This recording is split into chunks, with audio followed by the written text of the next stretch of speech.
And welcome to another exciting episode of the Comic Book Chronicles.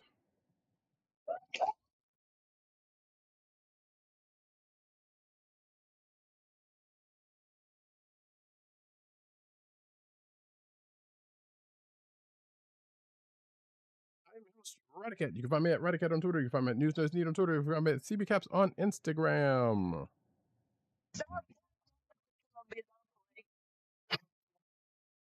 And the sound effects you've heard come from none other than our man in Brooklyn, @agent_70 on Twitter, Instagram, and Threads. What's up, everybody? Co-hosting from the borough of Kings, live and direct, as always. The place where I started things. I'm just a kid from Brooklyn. Indeed. Before we kick this show off, a couple of things here. First of all, happy first day of Dragon Con for everyone who's attending and not just, who's ever sitting out there on the sidelines. Been there, done that. Right. Shout out to the people we probably know who are at Dragon Con right now. Mm-hmm. Absolutely. One of these years I might go back, who knows? But that is a crowd right there. Second of all, this is not necessarily something to be happy about, but luckily so far nothing has happened. And that Skynet became aware 27 years ago today, August 29th at 2:15, or what, I think it was 2:15, whatever it was. I'm just saying, John Connors didn't die for you to be. It was all this AI stuff. So chill.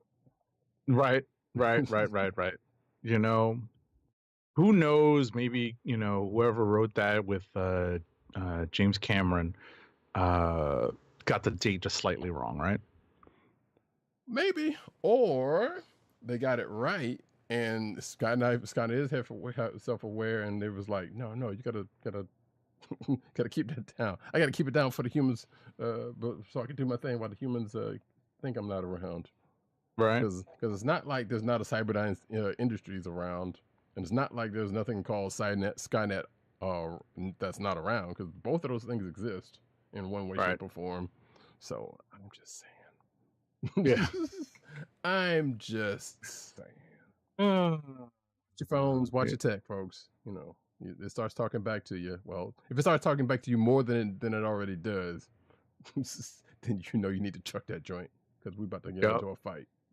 Yeah. The world's taking a turn for the cereal. Indeed. And with that, we're going to go from science fiction to fantasy in the form of the Rings of Power Season 2 started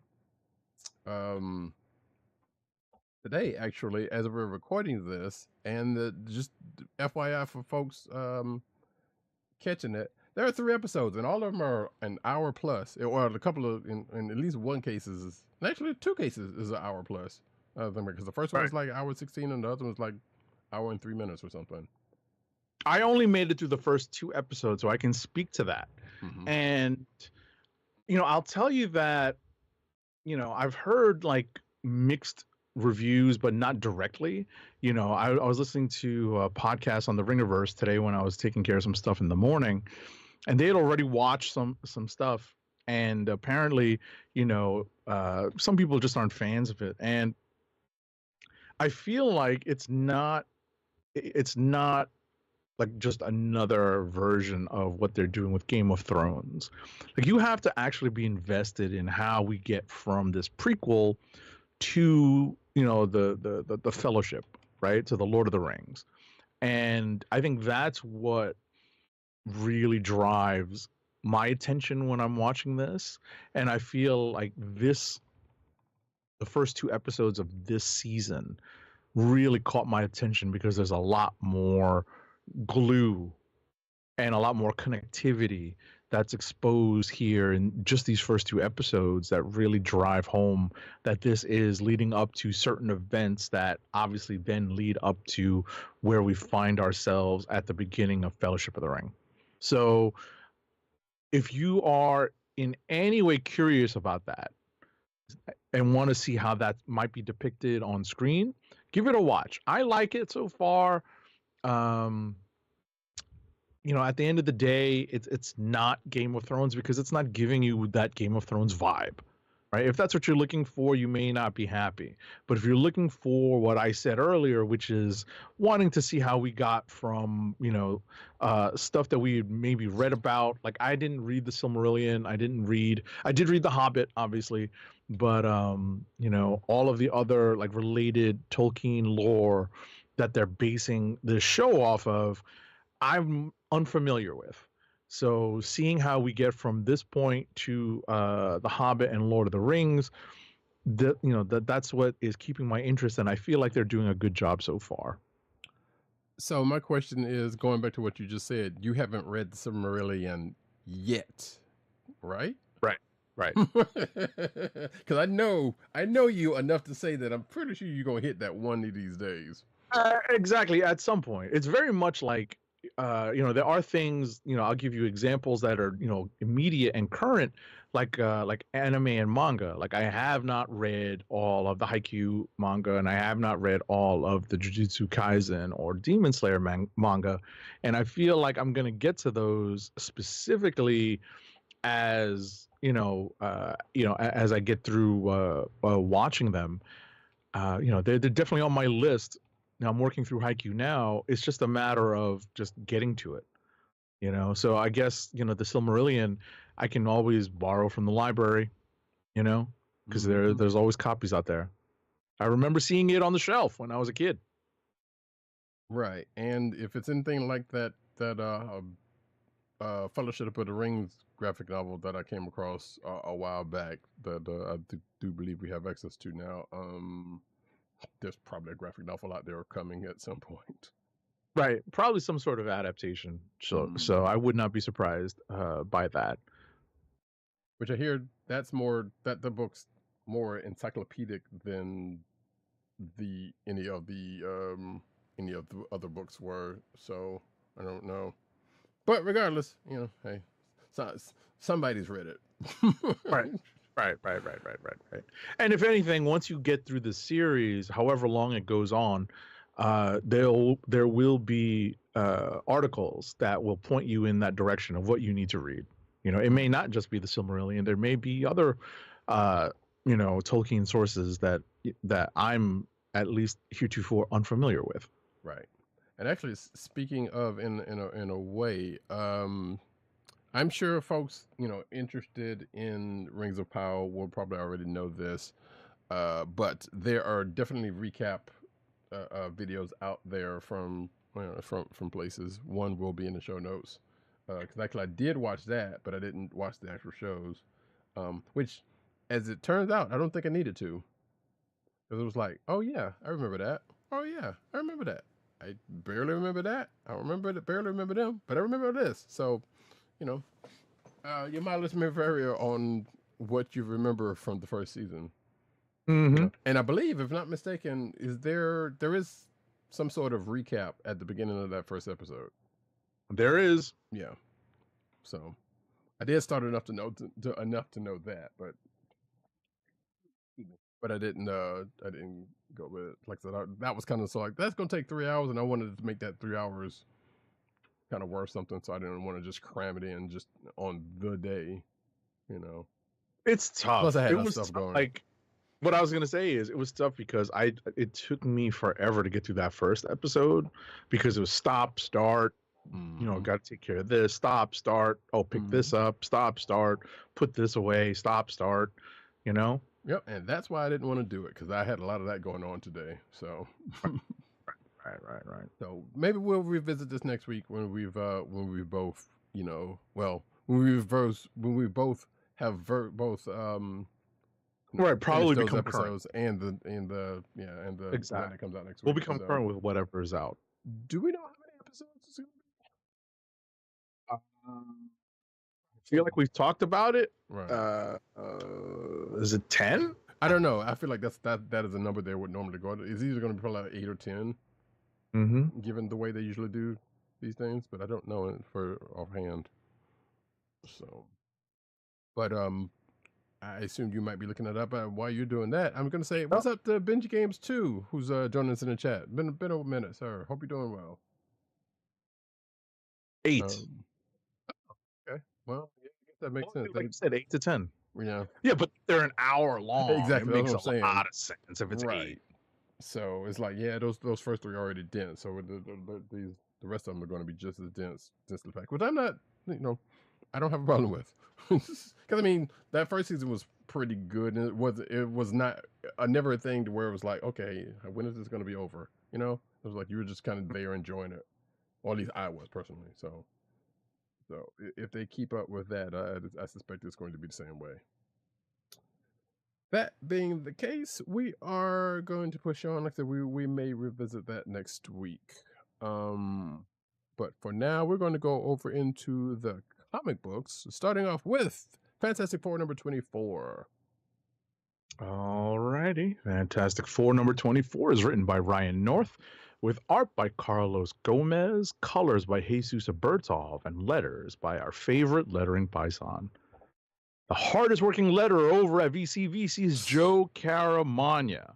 So we pick up right where we left off with the FF hosting an alien being who was basically crash landed in the middle of the Baxter building.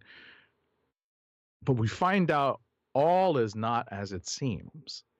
And that's the crux of this story. It's Reed dealing with this particular alien and what is and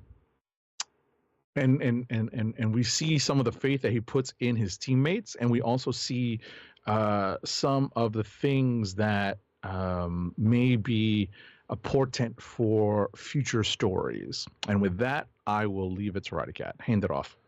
I feel like one of those portents might be a little on the nose, but maybe it's because of just knowing the FF and who they normally, end up rolling up across, and especially given, current status. I feel like one of those portents might be on the nose, but it might not be. Sometimes we're just used to hearing a certain word and immediately going a certain place with it, especially when they ran into Vin Diesel. No, I'm kidding. Especially when dealing with the FF. So, who's to say I might be wrong about that one, or might be full right. The amusing thing about the portent, or the initial portent, I guess is the case, was it's like, okay, so that means a particular future is possible, or is seems to be canonized, because there has been some future stories that says, well, this character is going to be here, that character is going to be here.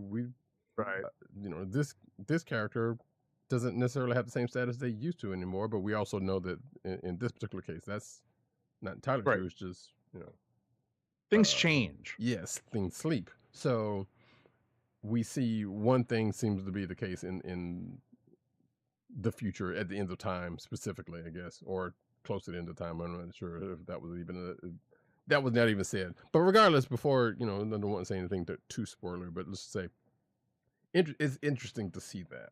And then we get kind of an epilogue, which is the other. I don't know if that's necessarily important or not, but it's seems like there may or may not be another member of the family. Maybe. It's very possible. They're teasing that. Yeah. Given to the least likely of parental or adult figures in the FF, which you don't necessarily need me to spell that out for you either. So we'll see how that goes. During see what Ryan North and crew does with that in the coming pages. Right. All right. You have anything else? No, that's it. We're gonna move on to. Well, hold on just for a second, because I wanted to just make a quick comment on the cover, and the cover artists, because this particular cover, the main cover for issue number 24, is by Alex Ross. I believe he's done every main cover for this volume of Fantastic Four, and this cover is actually pretty poster worthy. I really like it. It's got a lot of dynamic action. It's got some great depictions of some classic characters. It does feature the Inhumans because we don't see them enough, and I'm happy to see them even in the background, right? And obviously they were introduced as characters in the Fantastic Four book. But now, at the end of this issue, just before the epilogue, we see that the next cover, and this is obviously something that you would see in upcoming in solicitations for next month's for the September issues. We see that the cover, or at least what's being posted as like a tease for the next issue, seems to be a cover by a different artist. So I'm wondering if Ross has done his 2 years worth, right? Because this is issue number 24. If he's done his 2-year run worth of FF covers, and now they're switching gears to some other artists. So I just wanted to make a note of that. Possibly, or he's taking a break for and they got some wells for this one for a reason that probably the next issue. Right. Yeah. Right. We just don't know. Out. We haven't heard anything. Right. Nothing in the news, nothing on social media. I mean, I'm not that connected. I'm not that plugged in any longer, but I haven't heard any tell about Alex Ross stepping down as a cover artist for this run of FF. I will say though that, like I said, I will be looking forward to when this particular image is a poster, because like I said, this is very much wall worthy, for like a comic book room or man cave or whatnot. So and for folks watching the video version, you can see the cover he is speaking of right there. Also, won't be the first time this week. Well, won't be the last time this week we mentioned the Inhumans in talking about a book. I will say, right? And funny enough, it's not the first time. It's not the only time we see Lockjaw, who's always a good boy. Absolutely. All right, so now we're gonna go to our next book, which is NYX number 2. NYX number 2 is written by former guests of the Comic Book Chronicles, Jackson Lansing and Colin Kelly. Art is by Francesco Mortarino, colors by Raul Angulo, and letters by VC's Joe Sabino. I'll let Roddy Cat touch on the story aspects of this issue. I wanted to touch on the atmosphere and the New Yorkness of this particular book. And, it's ongoing. It was obviously something that they set up in the first issue. This issue is more of the same, but definitely diving more, even deeper into the current parallel reality that this book lives in, as opposed to the current reality of like current day Brooklyn, New York. And I kind of chuckle when I see this, because I know there are neighborhoods that they're drawing directly from when it comes to references for this. They exist, and it's mortifying to me because it's all symptoms and the results of gentrification. But ultimately, I'll say that I definitely get the vibe that they're trying to come off with in this book, and I'll hand it off to Radicat. So it's you mentioned that, and I'm just gonna put this up here very quickly. So I don't know if you read the last page or past the last page to where the letters page would be of this issue. Yeah. So it says, if you're watching the video version, you can see it right now. It says, Marvel and New York City go hand in hand, always have, always will. And then it kind of goes on talking about, right, New York things. Yeah. Mm. Including the MTA and right. whatnot. So what Agent 70 just said is definitely absolutely holds true in that. No, never been there for long. But all I'm going to say is this was more of a Lara. Oh, now I forgot her name. Laura Kinney. Thank you.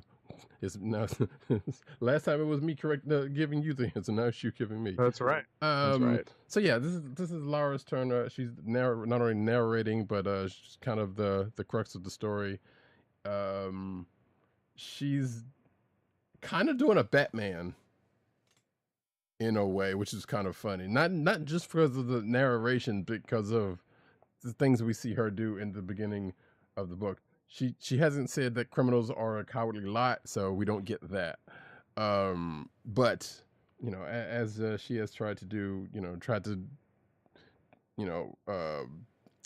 take care of what issues going on here by herself, but she quickly finds out that she cannot, and the adversary of this first arc, I guess I shouldn't be surprised by, but I absolutely was surprised by.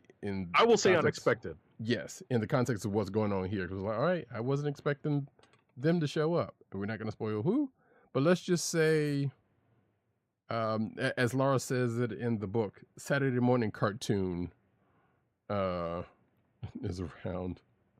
That probably won't give you any kind of clue, and that's great. But also, I guess there is a new.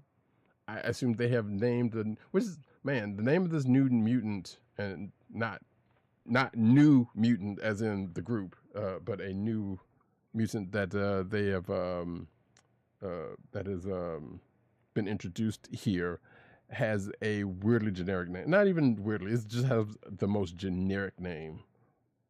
But also weirdly enough, kind of puts me in mind of a DC character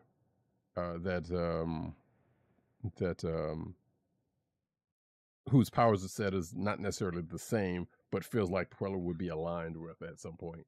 I don't know, but outside of that, right? I was about to say I'm surprised he doesn't have a partner named Express. Right. So, I mein, hey, you know what? If you want to get through traffic, this is the dude you want to call. I was gonna say, if I would get you 10, I just gave Marvel this guy's tag team partner. I mean, if they hadn't already, if they weren't already going there, which I'd be surprised. If they weren't, then that would have been a missed opportunity that you just gave them. So. I put it out free over the internet. Oh yeah. So it's like, yeah, that's really the only other thing I had to say about it. It's like just a weirdly generic name for this dude. But once you see the power set, like, oh yeah, I guess that makes sense. But still, shout out to Von Gloom, who's in the chat also, who says he missed the start again. Don't worry about it. You didn't miss that much. We're just on the first book now, actually.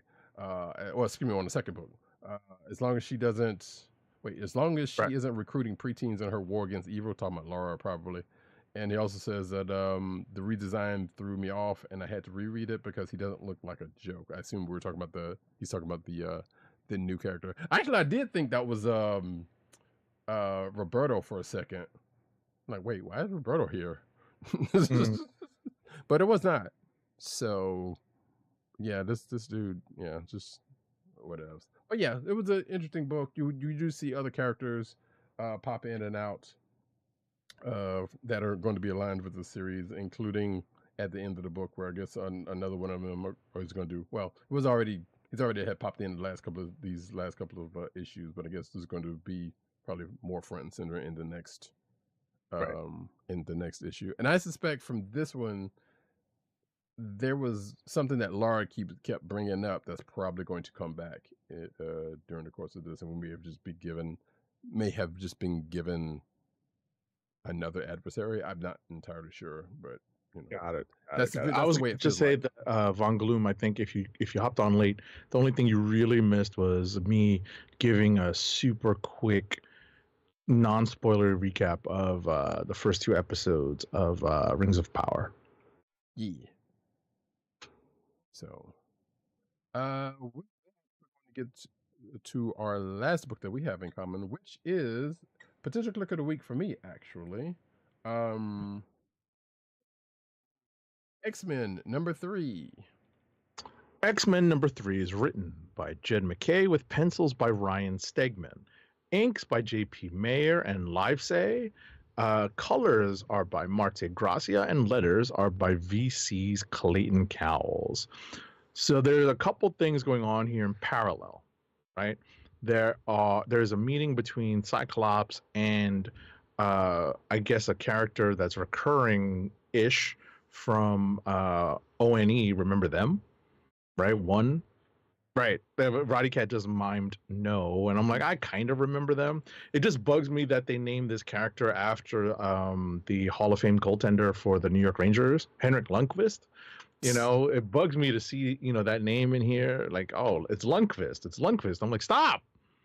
But in all seriousness, you know, while that's going on, there is a covert operation directed at the Sentinel base. And we also find out a little bit more about why this group of X-Men are at this particular Sentinel base in Alaska. And with that, I will hand it off to Roddy Cat.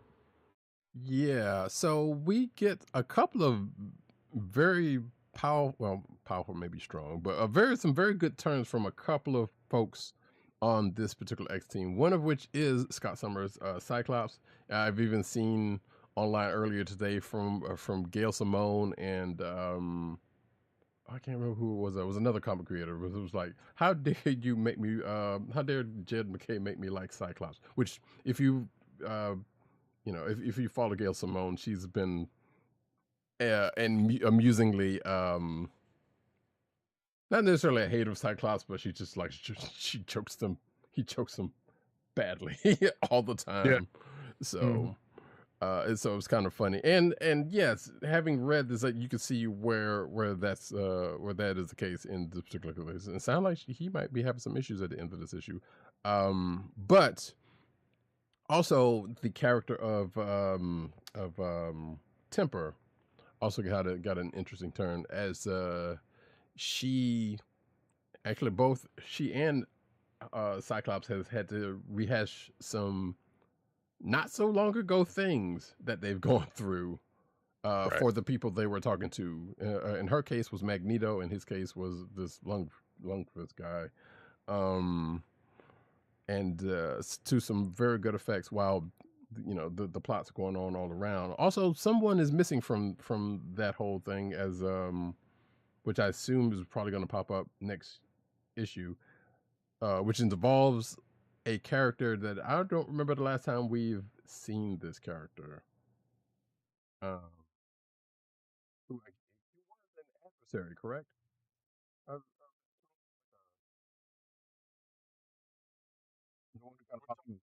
one that pops up just briefly in this issue, right? Yeah, that's what I thought. Because like, I know that name and I know we've seen him a while, but it's like, wow, it's been a while, and that's like I guess technically, I don't know if that's the son of the original or if that's actually continue the same one. Honestly, I can't remember. I couldn't tell you. I want to say the last time we saw this character was in X-Force, but then with Krakoa, you know, these characters, you know, came back all over the place. Right. You know, like different, you know, like characters were being mined for story potential or just guest appearances from the deepest, darkest corners of the X universe. Right. So. Right. And speaking of those points that I was making earlier about the two characters, both of those come out of Krakoa. So they've while Krakoa is gone, there are some folks who haven't forgotten about things that happened there. Right. I mean, it's still an active, you know, believe it or not, it's still an active story point for a lot of Marvel comic books, even Captain America. Oh, quietly. Yeah. I mean, it's just because it's built in the aftermath of the fall of Krakoa. Right. Yeah, we have definitely, outside of the X corner, we have seen things like, well, yeah, just, you know, things of Krakoa happened or whatever, you know. So it's not, it's been, I would say, almost line wide to where we keep hearing about, you know, the Krakoan era, despite that, which I'm kind of surprised back, because, you know, it'd be one of those things where, like, I don't know, all that's gone now, so we just moved on and never to return to it again. But it seems to, at the very least, so far, have some lengthy memory to it. But again, it's still early on for this From the Ashes thing, so Right. you know. But yeah, to kind of finish off the conversation about this book, we find out. Well, I guess we don't necessarily find out, but I guess we get some slight confirmation as to the connections with some of the other books, because we see a conversation that started over in Uncanny X-Men 2 that we see the other side of from here. There's something else that got brought up. Now I just forgot what it was. That's that has been popped up in one of the other books. I was gonna say X-Force, but I don't think it's it because I haven't read X-Force, so I would not have known that. But regardless, X Factor, that's what it is. Like X Factor is mentioned and what's going on over there. And so the ties that obviously you would think you would expect with the Xbox is there. It's just it's kind of one of those like, hey, you wasn't entirely sure up until they all came out, or most of them came out, and you see them kind of interact or at least get reference to each other. So that's cool. I think that's it. Yeah, that's pretty much it for this. The X-Men 3 is potential click week for me. I was just gonna say before we move on that Von Gloom says he's behind on Rings of Power, about a season plus, which I mean there was only one other season there, so there you go. Right. Scott is the Keith Lee of Marvel, which boy, stop. A good meal, or you get an optic blast. Yeah, pretty much. He also says, I need to know why Magneto was in a chair. Thought he was resurrected fairly younger, than he was when he died. He's just chilling. Old. Yeah, he's just he's just chilling.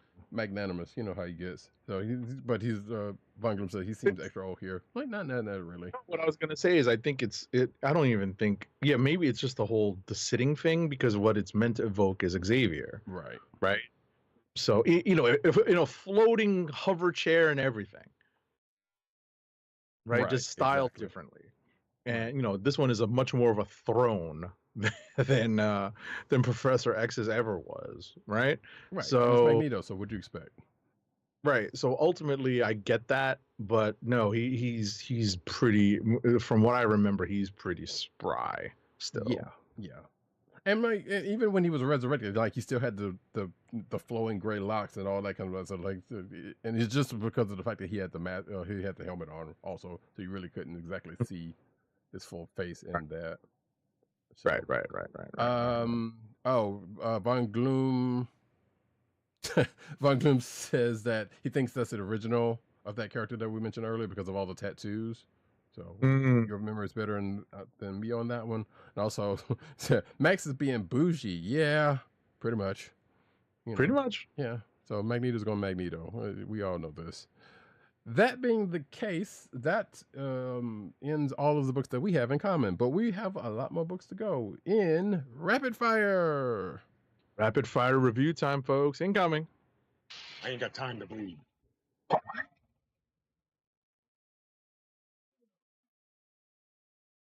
Up for me is Philadelphia number 35 from Image. It's back. It's written by Rodney Barnes with art by Jason Sean Alexander and Herman Aramuspe. Background inks by Robert Melendrez. Colors by Lee Luffridge, and letters by Marshall Dillon. So the last arc of Philadelphia ended with a surprise guest appearance by none other than popular culture character who is kind of a deep cut for certain demographics. I'm speaking of none other than Blackula. Right? If you are unfamiliar with Blackula, I kind of understand, but it is a part of popular culture and you may want to get yourself educated. Ultimately, you understand why this character is being brought into the fold of Philadelphia. He is, of course, a vampire.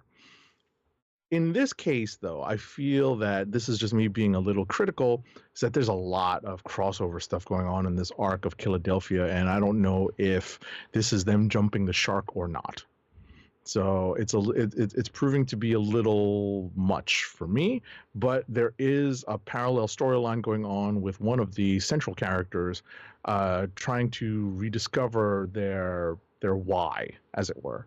So I'm still sticking with it. I've been on this Philadelphia train for since Jump, so I'm going to see it through until it ends. Who knows when it's going to end? Before you go into your next one, Von Gloom says, and I'm not going to do this too many times while you're doing your stuff, but Philadelphia is a book that I want to jump into. I'm super curious about it, and I know you've been heavy on this book since Jump. Yeah, so I know this is probably the only time that this is giving you some slight, interpretations, I guess. Well, I mean, it's since the second half.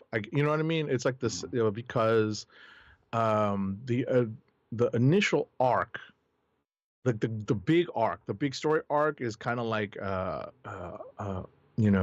tracing through like early American United States history. Right? Pre-revolution going into the founding, right? And the Constitutional Convention. Right. So ultimately that part is fun. Now we're getting into this whole like integrating it into the Image universe and beyond. And that's when it's getting a little uncomfortable for me. Right. Like I said, jumping the shark a little bit. So I did not know this. So apparently Von Gloom says the Blackula is public domain. I didn't know that. Yeah, I didn't either. Damn, Blackula ruined Jefferson's Twilight life.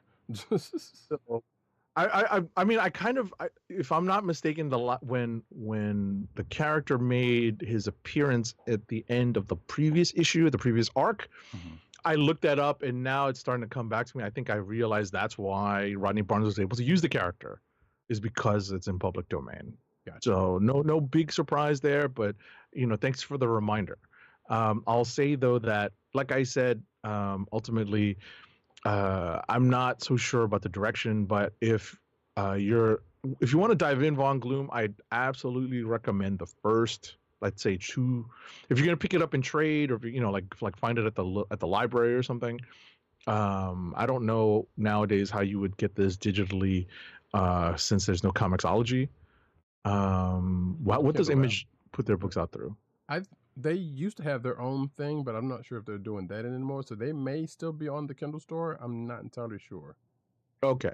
All right. I would say go through the first like 2 to 3, maybe even 4 trades, because that's going to give you like the height of the storytelling here.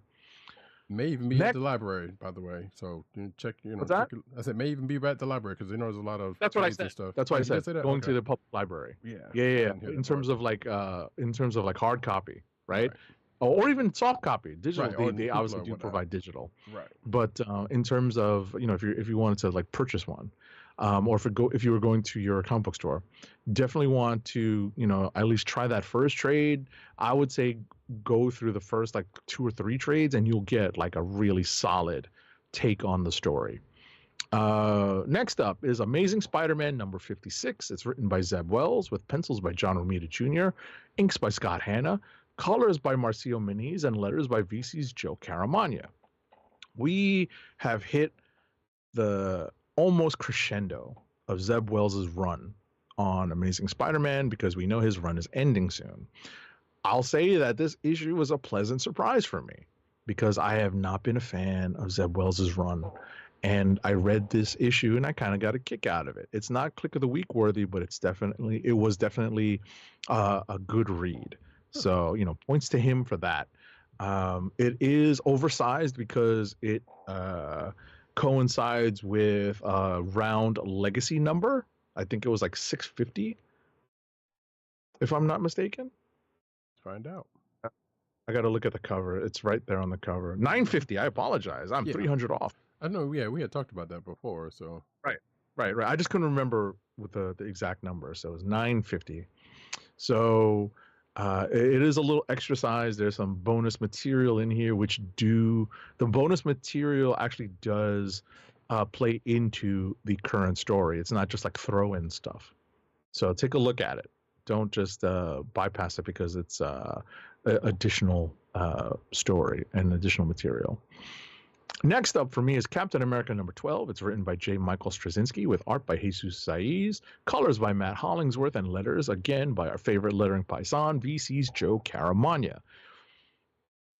We're getting to, I've used this word once just now. We're getting to the crescendo of JMS's story here, where Cap is going to bring these mutants, and this is where the fall of Krakoa comes in, because the story basically comes out of the existence and the downfall of Krakoa, and because it's Cap looking to be pro mutant.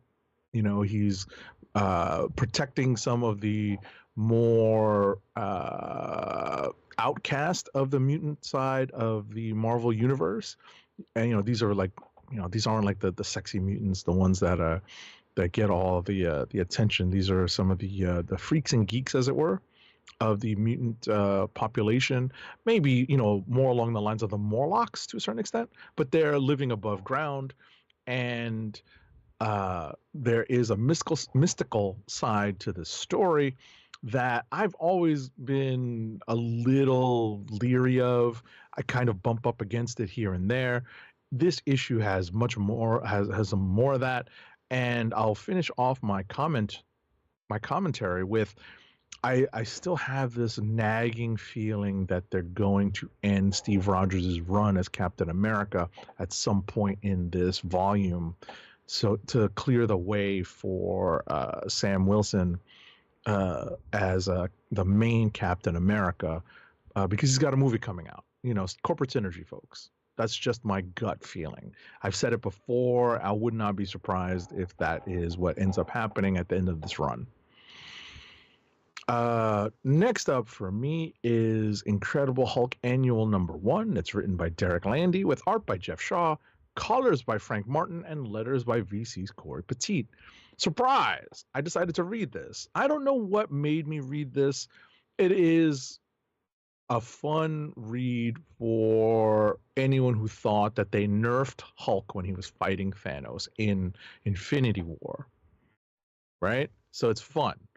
But I also think that it's interesting to see, and I don't remember where I got spoiled. It was probably online, that the new wielders of some of the Infinity Gem/stones in the Marvel Universe proper don't necessarily hold on to them for very long, right? And there is a change of ownership of one of the stones here in this issue, and because I had seen the involvement of a particular character become clearer online, I picked this issue up thinking, oh, let me see if something happens in this issue involving this character, and it does.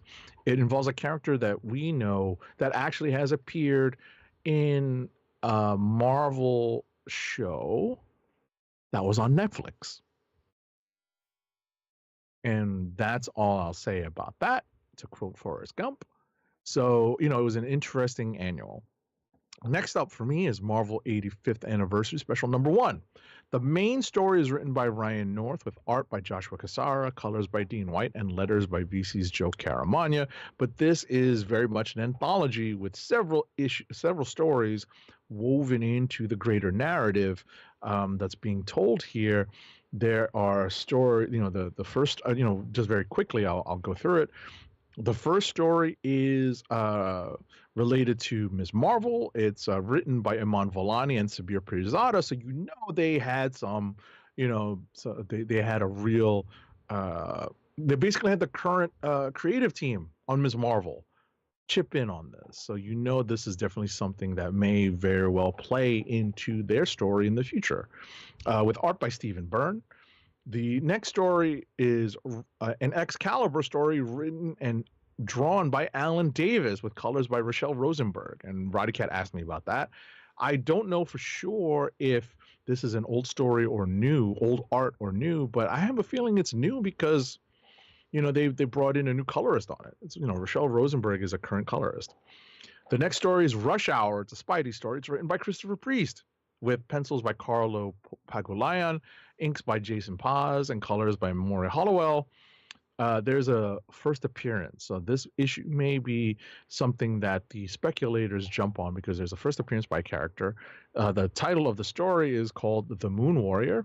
It's written and drawn by Yuji Kaku with special thanks to Ken Kunita, probably for translation because there's a lot of Japanese in this. And the last story is titled, Roddy Cat would appreciate this, The Contest of Champions. It's written and drawn by Steve Scroce with colors by Brian Valenza. So, it's kind of a cool little celebration of Marvel's 85th anniversary with stories from across the Marvel universe. With like I said, kind of a greater narrative, kind of tying in with the that main story with the Ryan North and Joshua Cassara story. Next up for me is Spider-Gwen, the Ghost Spider #4. It's written by Stephanie Phillips with art by Paolo Villanelli, colors by Matt Miller, and letters by VC's Ariana Mar. I appreciate that Paolo Villanelli is doing the art on this issue because I know that this run so far has had some inconsistent art and it was kind of off-putting in certain, on certain pages. But ultimately, the art in this issue was a little bit steadier than what I had seen. I got to take a look at the credits for the last several issues because I think Villanelli is the current artist on this book, but I like that the art has cleaned up a bit in this issue. It was a lot easier to follow. I'll say that I just enjoy reading Gwen's adventures anywhere. But the fact that we're still 4 issues in and we don't completely understand why she's in the 616, I guess is part of the greater narrative, and it's one reason to keep the story going. My guess is that their goal is to get to at least 6 and then to 12 issues before maybe pulling the plug. We'll see how long it lasts. And last but not least is X-Force #2. It's written by Jeffrey Thorne with art by Marcus Toe, colors by Eric Arciniega, and letters, finally, again, by our favorite lettering paisan, VC's Joe Caramagna. So the cover of this issue is not completely false advertising. It's not. It's maybe misdirection. Because there is, there's a qualifier in the lettering of the cover. So, once you read the issue, you'll understand what I'm getting at. If there's one thing I do appreciate about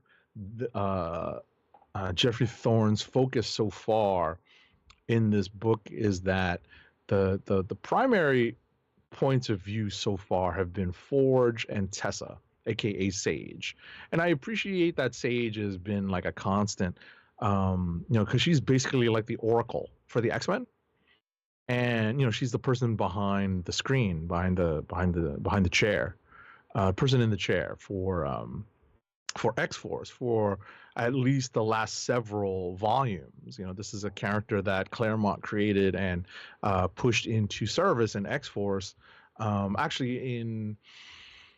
What was that X book called? Extreme X-Men.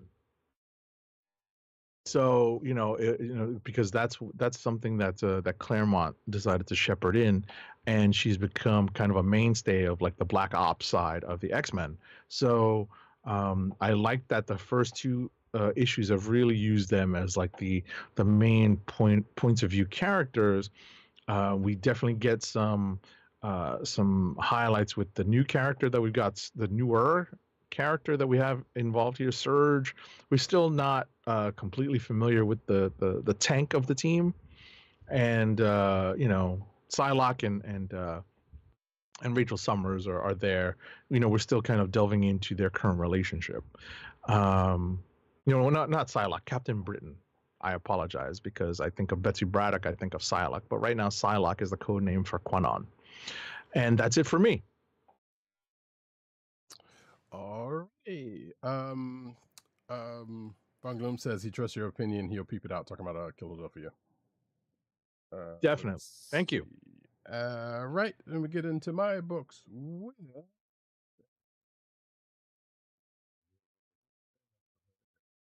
Hunger in the Desk, Book 2, Number 2. Written by G. Willow Wilson. Art by Chris Wildgoose. Colors by Misesic. And that's me with the question mark and not it. But layouts by Mark Lamming. And letters by Simon Boland. So, I don't want to, because every time I talk about this book, I keep talking about this. Like, there was a human-orc alliance happening.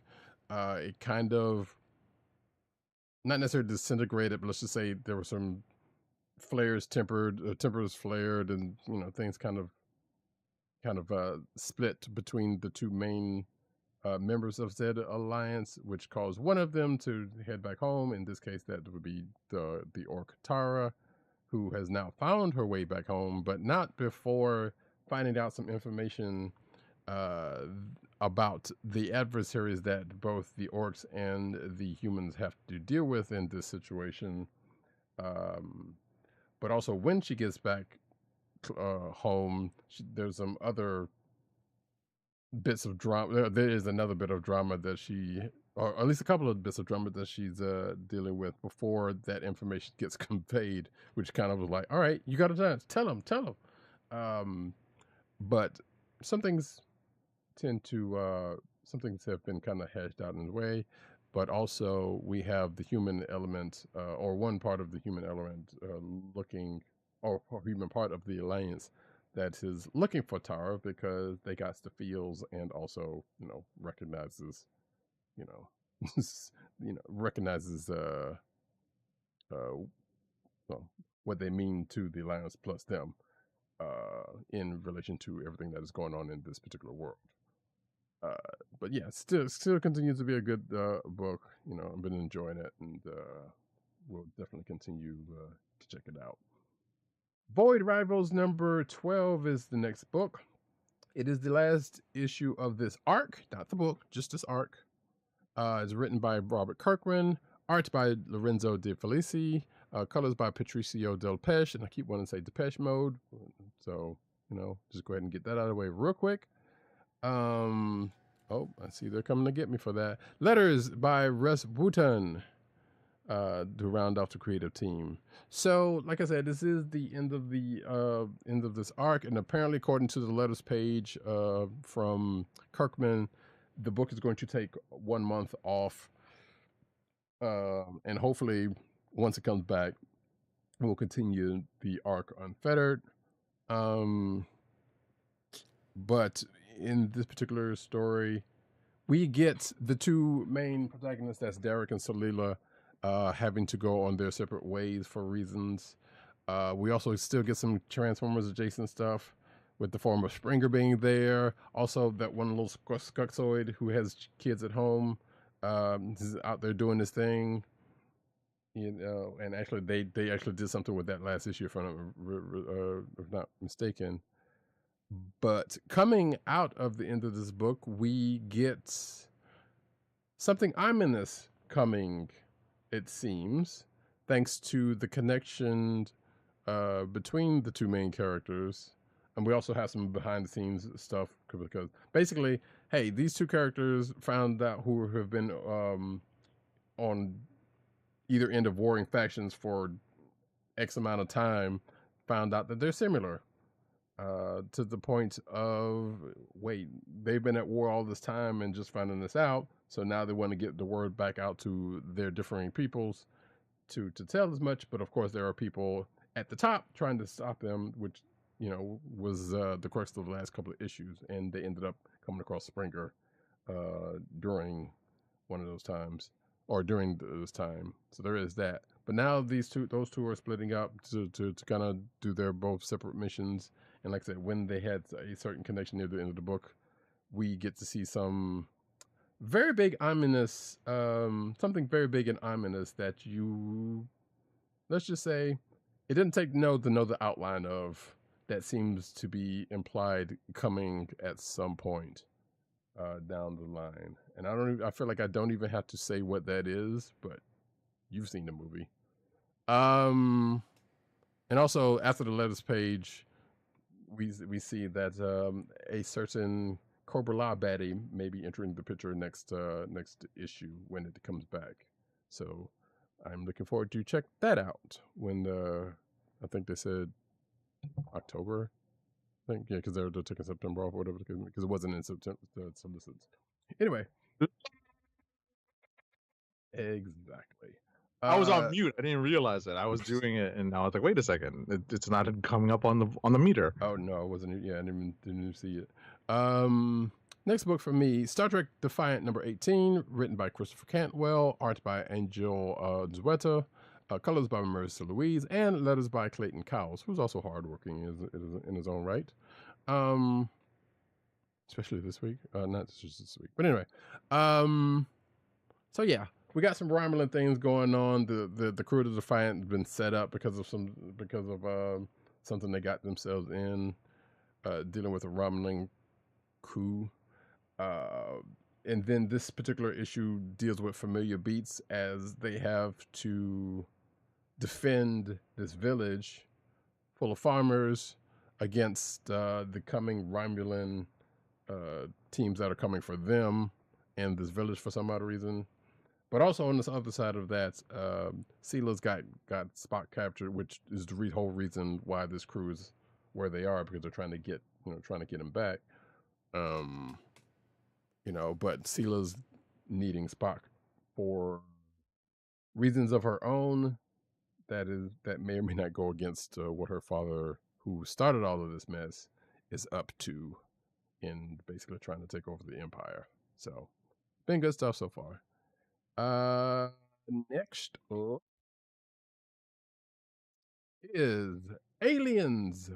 Because I totally forgot to put that S in there. That's very important. Aliens versus Avengers, number 1 of 4. Written by Jonathan Hickman, which was one reason why I wanted to check this out.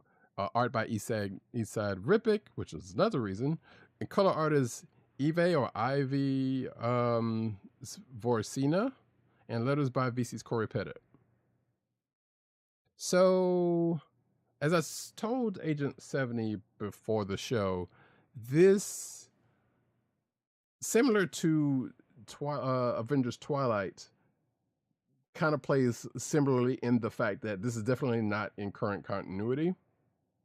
In fact, this is some outside future continuity, you might say, because in this particular world, there's some things that happened off in space with some experimentations with xenomorphs, and that always goes bad.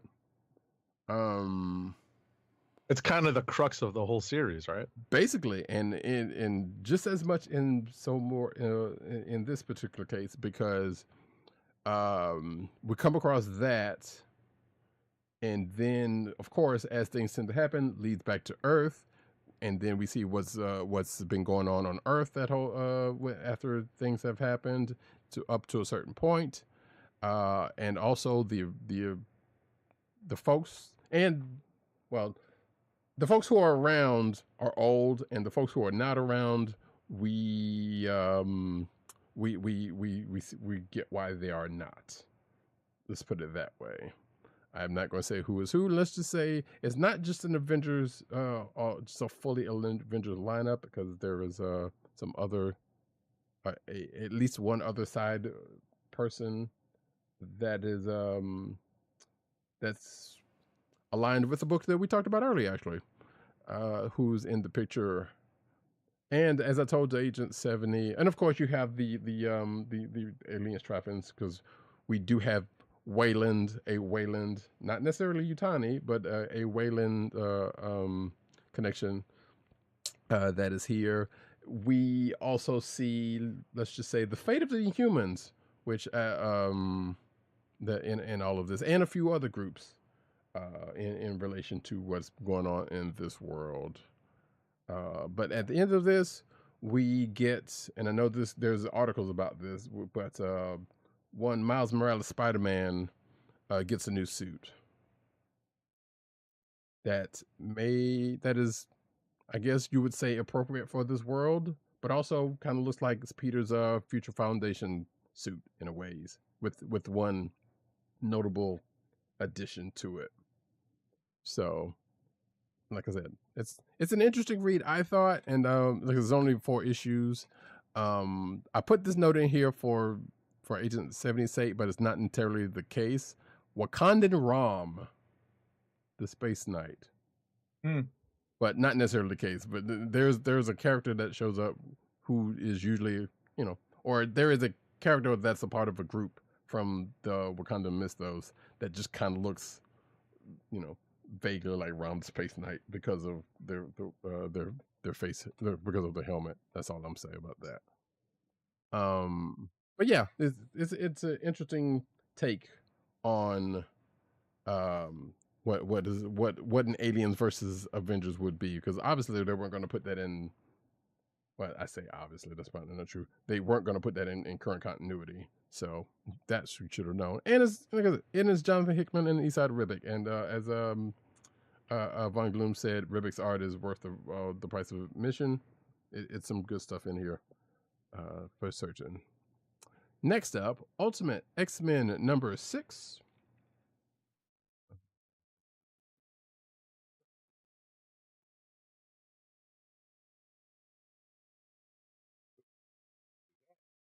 Sorry. Written and art by Peach Momoko. Script adaptation by Zach Davison. Letters by VC's Travis Lanham. So yeah, this whole thing, I know Agent 70 is kind of behind on it, so anything I'm about to say is probably not going to mean anything to him.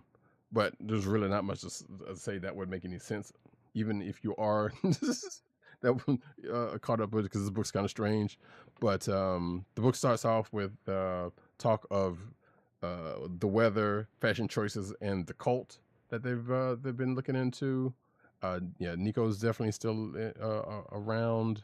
There's a backstory to one of the characters, Stalker, which is also intertwined with this cult thing. And in the end, we get a little bit more on that situation, in relation to. No, I was about to say, I thought there was another character introduced, but that was not the case. We're just still dealing with some of the same characters that's been here. So there is that. It's a breezy book, but it also is like it still can, be a little weird navigating. Thanks to the art and the what's going on here. Next up, briefly, actually very, very briefly, speaking of Transformers, I didn't necessarily read it, didn't necessarily have to, and you'll understand why when I mention it. Transformers number 1 40th anniversary edition by Skybound, if that was not clear, since they hold the license. Let me get the actual. There we go. There's the original art for it. So yeah, all it is a reprint of Transformers number 1 from Marvel with all cleaned up and gussied, so it looks real nice. But it also has a preview of some other Skybound book that's out. That's, I guess, for the next issue that's coming up. I saw this in my comic book shop and almost picked it up, and I was like, wait, I have all of these. I shouldn't do this. But it was just enough of a drive. I was like, I did not know they had reprinted this and brought it back out. But like I said, that's pretty much all there is to the book. So which also made me go out there and seek copies of the whole run of Transformers, which I do have, but also just wanted to kind of pour back through just for science sake, let's just say. Next up, and yeah, I didn't get a creative team because it's just the original creative team. So the plot was Bill Mantlo, script by Ralph Macchio, pencils Frank Springer, inks by Kim DeMolder, colors by Nelson Yomtum, and letters by Michael Higgins and Rick Parker. Those are people who you may or may not even know, because if you're like me, you weren't paying attention to creative teams at the time. Next up, though, Teenage Mutant Ninja Turtles Saturday Morning Adventures Continued, number 16. Story by Eric Burnham, art by Dan Schoening, letters by Ed Dukeshire, and colors by Luis Antonio Delgado. And reason why the letters and the colors were switched because that's kind of how the page had it. So don't get me at that. So we start off with Michelangelo alone against this new group that called the Pantheon. And I gotta say that also it depends on who's writing them. People don't give Mike enough credit because he kind of handles himself quite well in this before he and his brothers skirt off and hatch a plan to get themselves back home, which kind of goes off. But it doesn't go off without them having a hitchhiker tag along with them at the end of things. So the story is going to be continued because of that.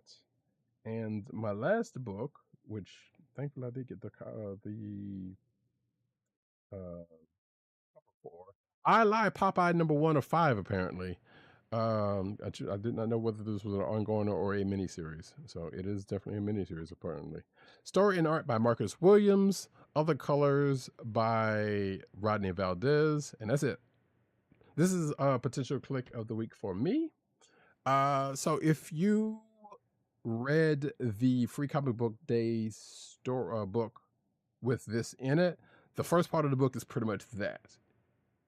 If you haven't, then the first part of the book is that, so you're not really missing anything. And then it goes into the rest of the, where the Free Comic Book Day book ends, which was pretty much a cliffhanger. But what starts off as a reporter kind of coming to Popeye, trying to look into the deal with his missing eye, turns into a ruse that has something to do with one of Popeye's adversaries, which realistically there ain't that many, and one of them's on the cover and it ain't him. So you can pretty much narrow down if you know enough Popeye lore to figure out who that may or may not be.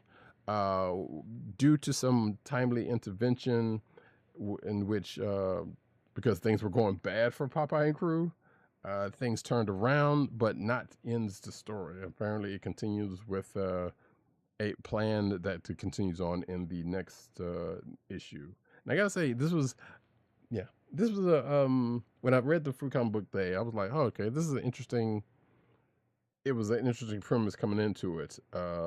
And the art and the was pretty cool. There's kind of an anime. In fact, there's if you look at the cover, there kind of is, but also one of the other covers, which let me pull up really quickly, that are evocative of that. And I'm definitely looking at the wrong place. There's the manga cover right there. There's the video game cover, which I kind of like. Well, shout out to fans of Punch Out. And yeah, so it's some good stuff in and outside of this book. So, if anything I've said is piquing your interest, definitely check out that book. And that's it for me. Kliqs of the week. Just wanted to say I was just skimming the art in Aliens versus the Avengers, and I miss Esad Rabich's art. Holy cow! Told you some good stuff. Holy cow! Yeah, it's interesting. The I was just skimming it very quickly, and only because I've been listening to podcasts, I'm not that familiar with the Alien franchise, but I have a better understanding because I've been listening to some recap. Some recap podcasts, I guess, like primers or primers, right, however you want to pronounce that, on the Alien franchise. And I see how Hickman, like you said, decided to make this an alternate reality that does have several elements of our current reality, but weaves in the continuity of the Alien franchise and the whole experimentation thing being part of what this is all about. So It's like, what if the Alien franchise happened with the concurrent happenings of the Marvel universe, right? Yep. And that's what we have here. And obviously, in the back of my mind after reading this first issue, I'm like, there are certain characters I still want to see where they are, but like you said, it's reminiscent of what was that Avengers story that Avengers you were Twilight. referring to? Avengers Twilight. Avengers Twilight, right? So there's going to be a character that comes in kind of like the cavalry, Mm-hmm. and maybe not to save the day, but to definitely turn the tide. We would hope. Right. So here we go. Kliqs of the week. Oh, I was gonna say, yeah. On that note, though, yeah, like you said, it does give a good, like, even if you are not that familiar with aliens, the whole thing of the aliens, it gives you a good through line of at least one specific part of it that is germane to the story that that you will definitely see in other aliens properties. Right. So it sounds good stuff. Right. So what you got for your particular? I have, I think, one clear favorite. Okay. Because I got a real kick out of FF number 24. Mm-hmm. Well, one of the best parts about reading FF is that sometimes when you're reading it, I'm like, I kind of feel smarter after reading this because it's so well written. Mm-hmm. There's a reason why FF and particularly this run may resonate more with certain readers than others.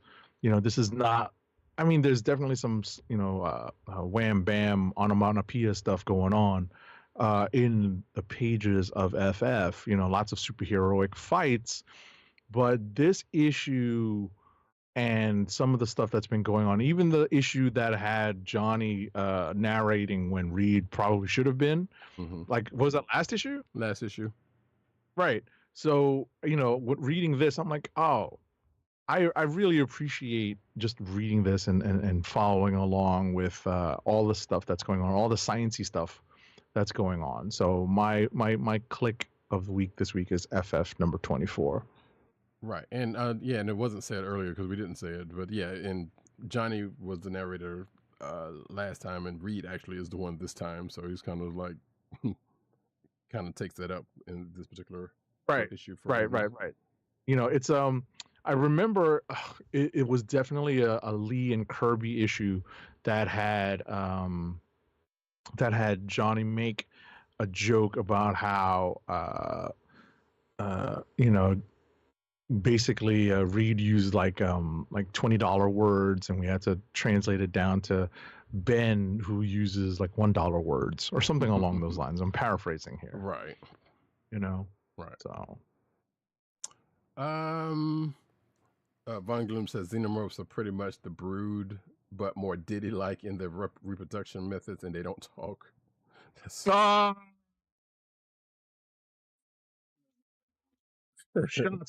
also. Pretty much. That was a good one, Von Gloom. Yeah, that was a good one. So for myself, it's it's not that surprising at a couple of my picks. Hunger and Dusk book 2 is usually pretty good. It's really Void Rivals number 12 is also solid as it tends to be. Avengers versus Aliens. Aliens versus Avengers. Get it right. Also was, and of course, usually there's a Star Trek in the it's as solid as usually is. So Defiance up there, but X-Men number 3 definitely a potential click of the week for myself. As I stall for time, I just wanted to make wanted to remind folks that we have books like Biker Mice from Mars. Number 2 of 3 came out this week. We didn't get a copy of it. That's why we hadn't read it, which I don't think any one of us would have probably. I would have looked at it, but I Like Pie Pie. I forgot. Also one of my clicks, potential clicks. did not say that both prior to, which I don't think I did. That Sesame Street book came out this week also, which I know we talked about that in the news, like probably a couple of weeks back, but I don't think we got a copy of that, and that was our only press joint, which we don't really get much of that either. So, I'm curious about what the heck that is, because like, why? But Negaduck #7 from the world of Darkwing Duck also was out this week. And also Flash Gordon, which we also Flash Gordon #2, which we also didn't get a copy of, but maybe I'll bring up next week if it's of interest. But I think I am going to also 0 Hour apparently came out. Did you? I'll talk to 87 about this because I just about it because there's also that a new collection of that Superman Muhammad Ali book that came out this week.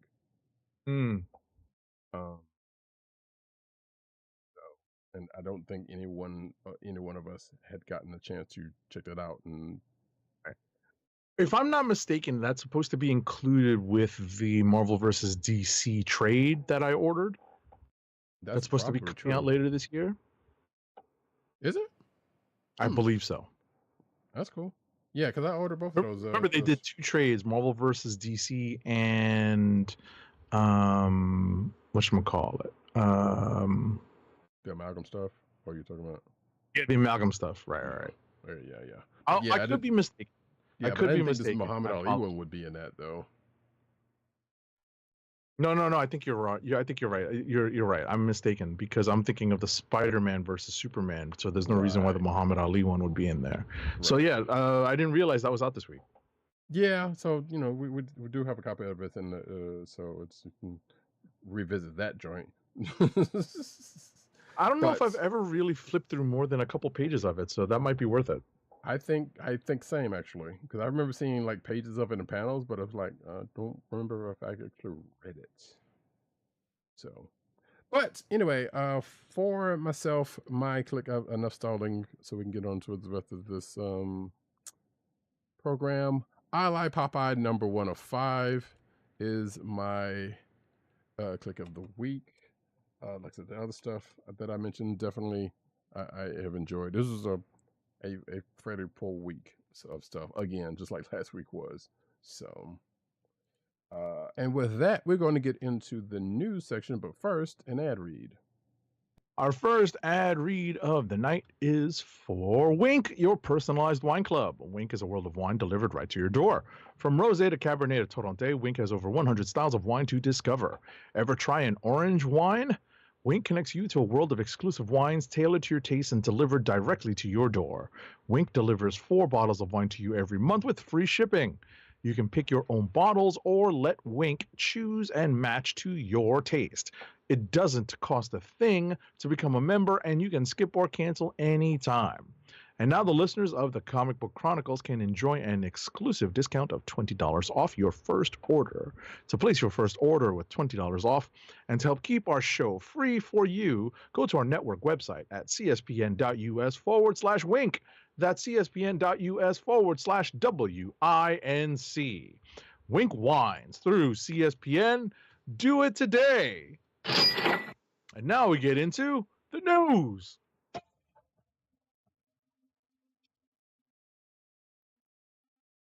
And we get into cinematic news as we do about this time. Comedy Central's Everybody Still Hates Chris reveals first look and premiere date. Which I didn't think this was a thing that was needed or wanted, but here we are. So yeah, if you remember the show Everybody Hates Chris, they made an animated version of it, which if I'm not mistaken, the stars of the most of the stars of the live action show is are reprising their verses, with the exception of the person who plays Tim, who's a grown ass man right now at this point, so he's probably not going to be able to play him. But yeah, Tashina Arnold and Terry Crews is going to do their roles, and there's some other people that are playing the kids. So there you go. September 25th on Comedy Central, by the way, if you're interested in that. Next up. So apparently Ryan Reynolds shared a Deadpool and Wolverine deleted scene online through his social media that offers some hope for fans of a particular X-Men character who basically made his debut in the movie on the big screen. And spoiler alert,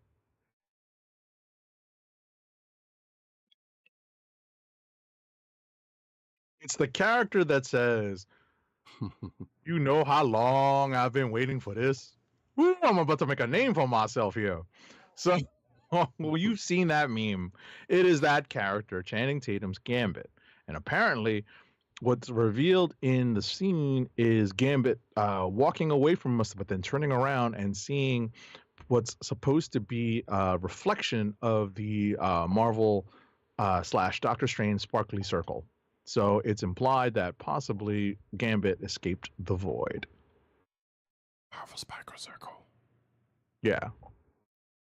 I don't know. I'm looking at still have yet to see the movie, but I'm looking at the quote here in the article. So. Yeah. I mean, like I said, I said sparkly circle without having read that because I know that's what they're referring to. Yeah. So one of these days I'll get the context for it, but that's fairly easy to figure out, I think. Next up, though, some sad news, which I don't think we talked about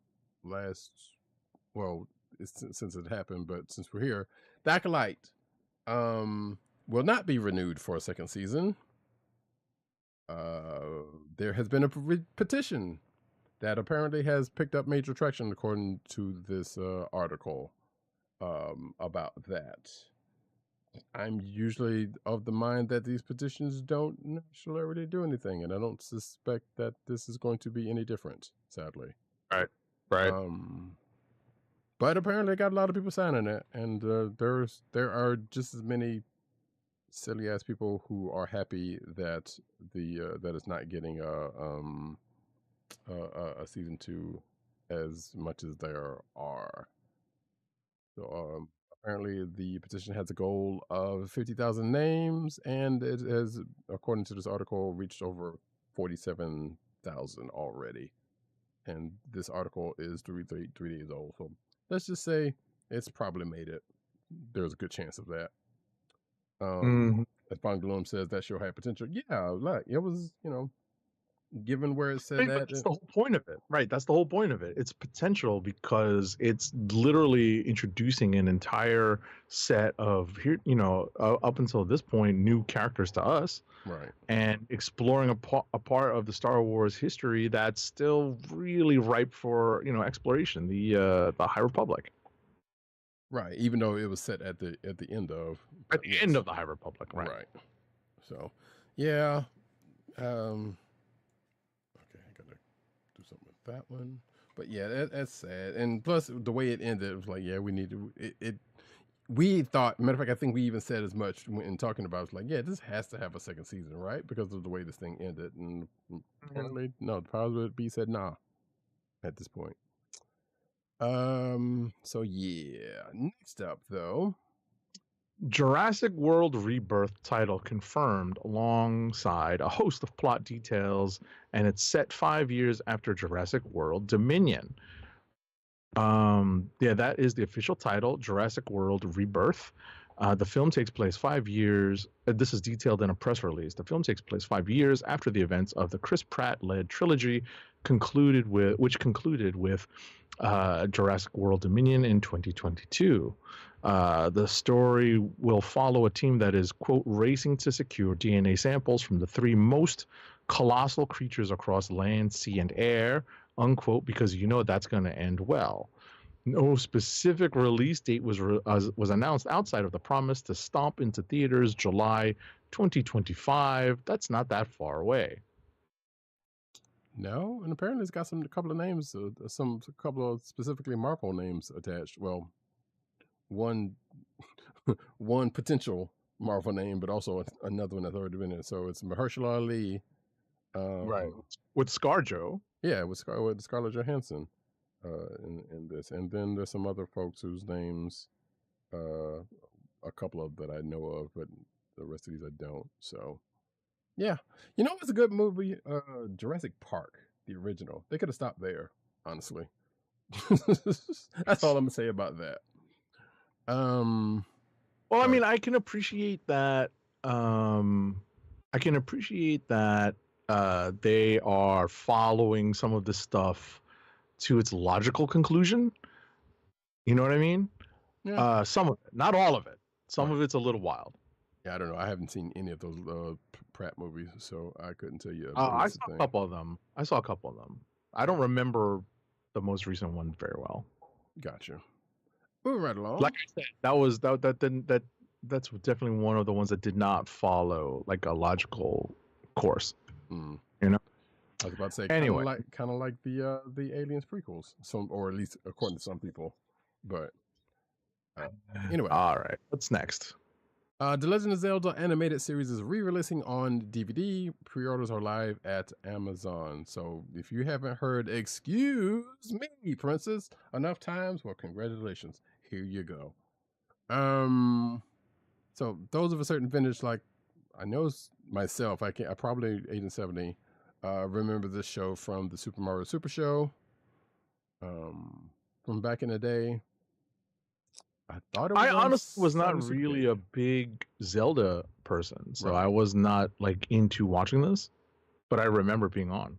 Right. I was also thinking that it was either on. I'm thinking of Captain N and the Game Masters, but that's not that. And I thought it was on Saturday Supercade, but that wasn't the case because that was years before that. Which, if they're going to bring out a connection, they need to bring out a collection of those. But I know licensing for those, that's going to be a pain in the neck with all those shows. But I would love to see that over this. Heck, bring that Space Ace joint back or whatnot. But anyway, 1359. October 22nd will be released if you are so inclined. Next up.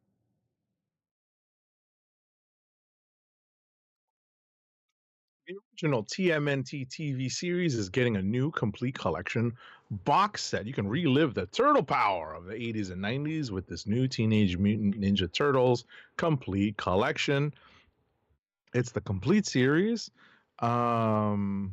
It's coming to DVD and I'm assuming Blu-ray. You can pre-order at Amazon for $29. It is not coming. And it'll be what's that? It is not coming to Blu-ray. It's just DVD? Uh-huh. Holy cow. It's available to pre-order at Amazon for $29 and it will be released on October 15th. Wow. Yeah, that's $29. good. Yeah, like this, they have a price here for $27.85. I assume that that's their probably Amazon link. Yeah, not ours. Yeah. But 193 episodes for damn near $30. That's actually pretty good. Yeah, that's a really good deal. Yeah. So, and you said when it was going to be released. Right. October 15th. Yep. Wow. So, and there's also 193 episodes across 23 DVDs. Wow. So, yeah. It also goes, there's some other deals across this board. That is the main one. Total Power. Also, hey, it's out there. That stuff is out there. Next up, though, the first Sonic the Hedgehog 3 trailer reveals Keanu Reeves' Shadow, Dr. Robotnik's father, and a whole bunch more apparently. So yeah, that I've been hearing more and more. On this that third Sonic the Hedgehog movie. Yeah, in the last few days. So that thing's got to be coming fairly soon, I assume. Especially with this trailer, which I still have not watched yet. But then again, I haven't watched that second movie, so I don't know. There's also another almost Marvel-like sparkly circle here that looks like a big condom. If you're watching the video version, you can see what I'm talking about. I'm just saying it does. But also it's a golden ring, folks. Let's not, Anyway, looks like an Akira homage, and Jim Carrey. I'm assuming he's playing both roles, or maybe not. That seems like a Carrey thing to do at this point, but we shall see. Yeah, I know people like those other two movies. That first one wasn't actually bad, so I don't know. Next up, oh no, never mind. I was about to say we were getting in the anime corner, but we are not. But not yet. Almost. The Matrix. Get ready, folks. The original Matrix, is set to return to theaters for its 25th anniversary celebration. So for that, I have one thing to say. Oh, yeah, I'm too old. Right? So the first installment of the Matrix franchise will soon be returning to theaters through Fathom Events. Insignis Pictures and Warner Brothers have all partnered up to put the film back on the big screen on September 19th and September 22nd, 25 years after the film was released to immense success in 1999. Also included for the special event will be an exclusive featurette offering all new interview footage. The video features the Matrix Resurrection star Jessica Henwick, Bugs, as she delves deep into the influential cyber thriller. Okay. And, listen, folks, I love the first Matrix movie. I remember I did not see it in the theater, watched it at home via Blockbuster. It was a family movie night. I remember one of my cousins being over, and we sat and watched it, and we're all like, whoa, what did we really understand what was going on? But obviously there's some really great scenes in it, some great special effects, and you even get Keanu in one movie homaging this movie with Guns. Lots of guns. It's true. It is because he says that in Wick. Mm-hmm. That was right. That was chapter 4. John Wick movies. What's that? Was that chapter 4? He did that, or chapter 3? What's one of those? I think it was 3. Yeah. I think I pulled that from 3. Yeah. And whatchamacallit? And like everyone like knowingly chuckled when he said that because obviously homaging his own movie. Yeah. Yep, indeed. I mean, hey, Lawrence Fishburne was in the movie. I mean, if there wasn't already, if they were already playing down that, it was already too late. Exactly. So, like I may actually want to see this on the big screen because I didn't see it on the big screen the first time. Neither did I, actually. In fact, going off of your story, this is the funny thing, that this is the movie that made me get a DVD player in the first place for my computer, specifically. Because I bought this movie when it came out on DVD, and I didn't have anything to play it on. So I was like, oh, I got to give me... So I went like a couple of weeks later and got a DVD player for my PC.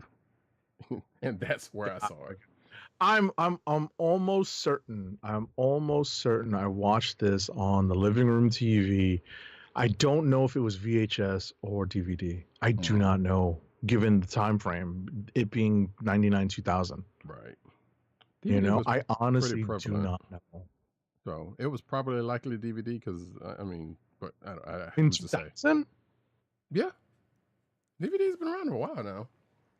But again, so DVD was still new around 2000. That's what I'm saying. I don't know if everybody had converted to DVD at that point yet, and I don't even know if DVD was that well distributed at the Blockbuster level. It might have still been majority VHS at that point. Right. Yeah. Because now, especially going off of what I just said about my story about it, yeah, it was like I said, it was out there, and it was right. Getting bigger. And I just remember distinctly that it was a rental. Right. I distinctly remember that it was a rental, so I cannot for certain say whether or not it was VHS or DVD that I watched it on. But didn't they give you, or not give you, but didn't you have to? If I'm not mistaken, they had those big. I know they had the cases for like consoles when you could rent consoles for them, but probably DVD players also, if I'm not mistaken. I think so. I think so. I just don't remember us ever wanting to do that. It was just like, oh, let's get a movie, So, but yeah, no, that's, oh man, what a memory, man. Because I remember exactly like who was in the house when we were watching that. We were all kind of like, whoa, did you get that? Because when, what's that? I see what you did there. Yeah, like, whoa. So, but in any event, I'm actually I'm going to put this on my calendar and see if I can get tickets to watch this in the theaters and just really get that theater experience and maybe try to get nice, and really get that theater experience, to watch this.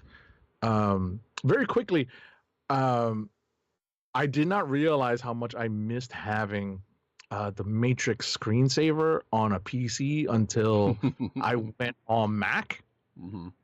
right? And then when I recently got a PC laptop that was new to me, and I plugged it into I made it a 3-screen setup the way I have with my Macs. And I was very happy to see that even on Windows 11, the old school Matrix screensaver still works. Yeah, I they haven't found changed that it. I part. found it online.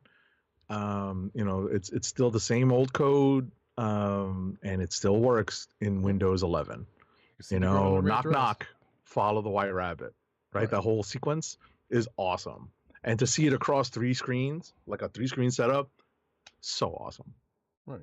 You're just looking at the code at that point. You can see all you see is the You can woman see in the the white Matrix. dress. Yeah, exactly. You can see the in the code red of the dress. Matrix. But yeah, like, this is actually fun news to me. Like, I want to actually like put this in my calendar. Yeah, and for those who were wondering what Agent 70 was nice about, I had held up my copy of the Matrix DVD. So for folks watching the video version, there you go. Yeah, I'm 100% certain I have the Matrix on DVD. I do not know if I have it on Blu-ray, but I also am pretty certain I do not have the other 2 of the trilogy. I can safely say that I do. Or the quadrilogy. Well, yeah. Yeah, I don't have that last one, but I definitely have the other 2 on the trilogy on DVD. I don't know if I actually got Blu-rays of them either. Now that you say that, but I'm not gonna look. Regardless, yeah, that's the thing. If we go movie protocol for this, wait, actually, when is?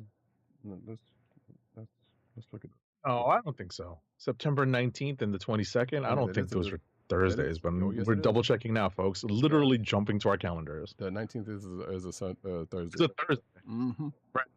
But the 22nd is a Sunday, so I may see if the 22nd is the day. I'd rather not do movie protocol for this because it's not a first run movie. Speak for yourself. It is the first run movie. So we'll see. We'll see, folks. Stay tuned. Yeah. Stay tuned because we will announce it. Because if what I find out is that the only if people want to go and the only time they can go is that Thursday night, guess what? Movie protocol. Mm-hmm. Because you would be the one to do that too. All right, folks. Well, my schedule's different from yours. This is true. All right. Next up, we are getting into Anime Corner.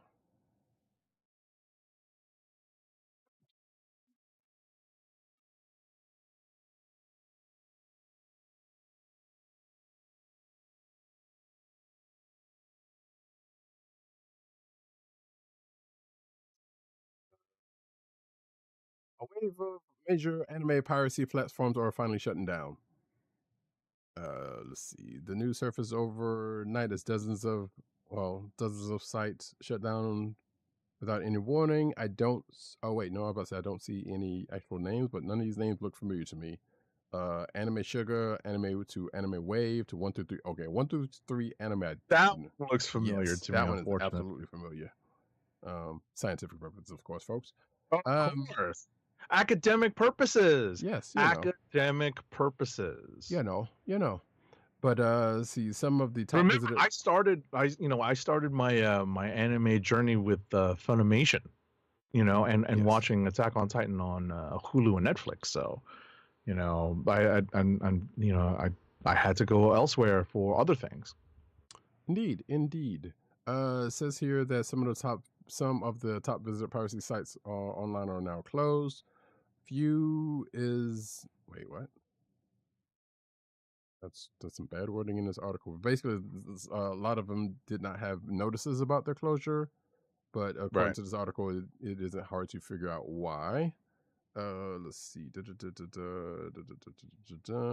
Yeah, it just kind of goes on from there, talking about piracy and whatnot in this article,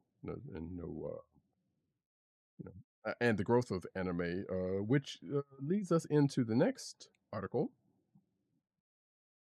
The next article is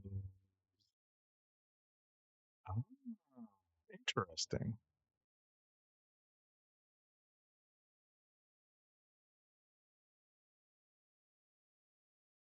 Okay, so Crunchyroll CEO comments on the current state of anime, and Rahui Purini stated that the anime medium is continuing to expand in the world of entertainment.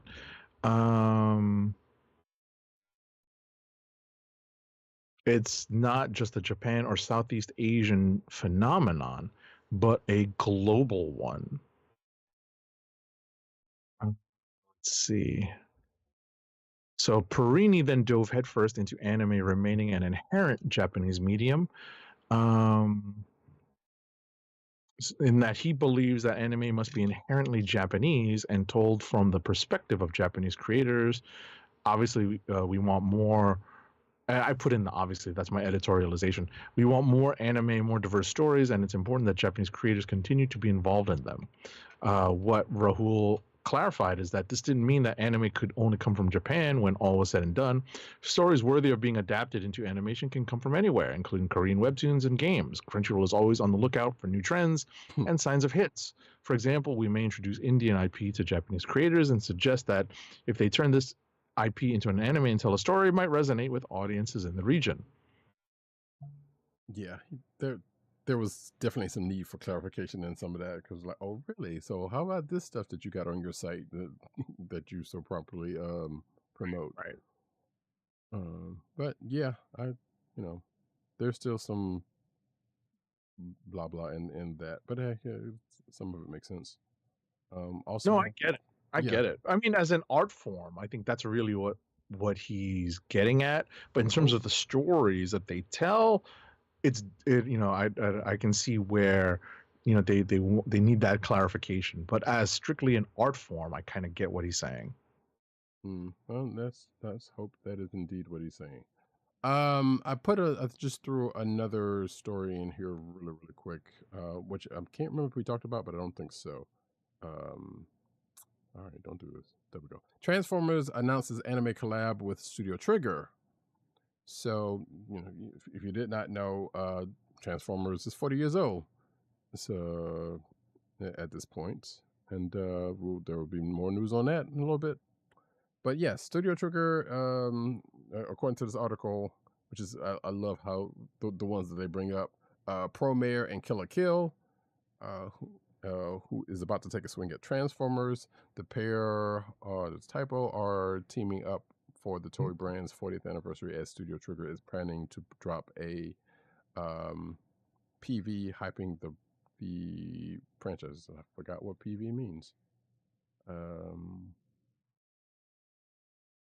a blank on my part. Nevertheless, we don't have a date for this, but it looks like there is a teaser that was attached to a tweet here about the collaboration, which I'm not going to play right now, but just know that it's there in the article. And apparently, Studio Trigger also announced that it was doing a special collab with Godzilla, and the franchise has a movie on the way to boot. And then it goes on to talk about Transformers 1, which the less about that, the better. Next up, though, we get into the manga corner. One shall fall. I just wanted to say, I did see a Transformers 1 booth. It was very small at Anime NYC. Also, Von Gloom asked Von Gloom asked if 123 Anime was still around. It was, apparently. Not no more. Anyway, manga corner. Exactly. All right, we are in manga corner. Actually,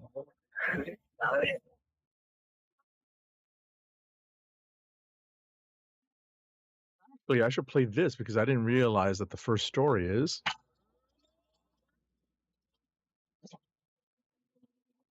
All right, so Dragon Ball Super artist Toyotaro promises the series will return.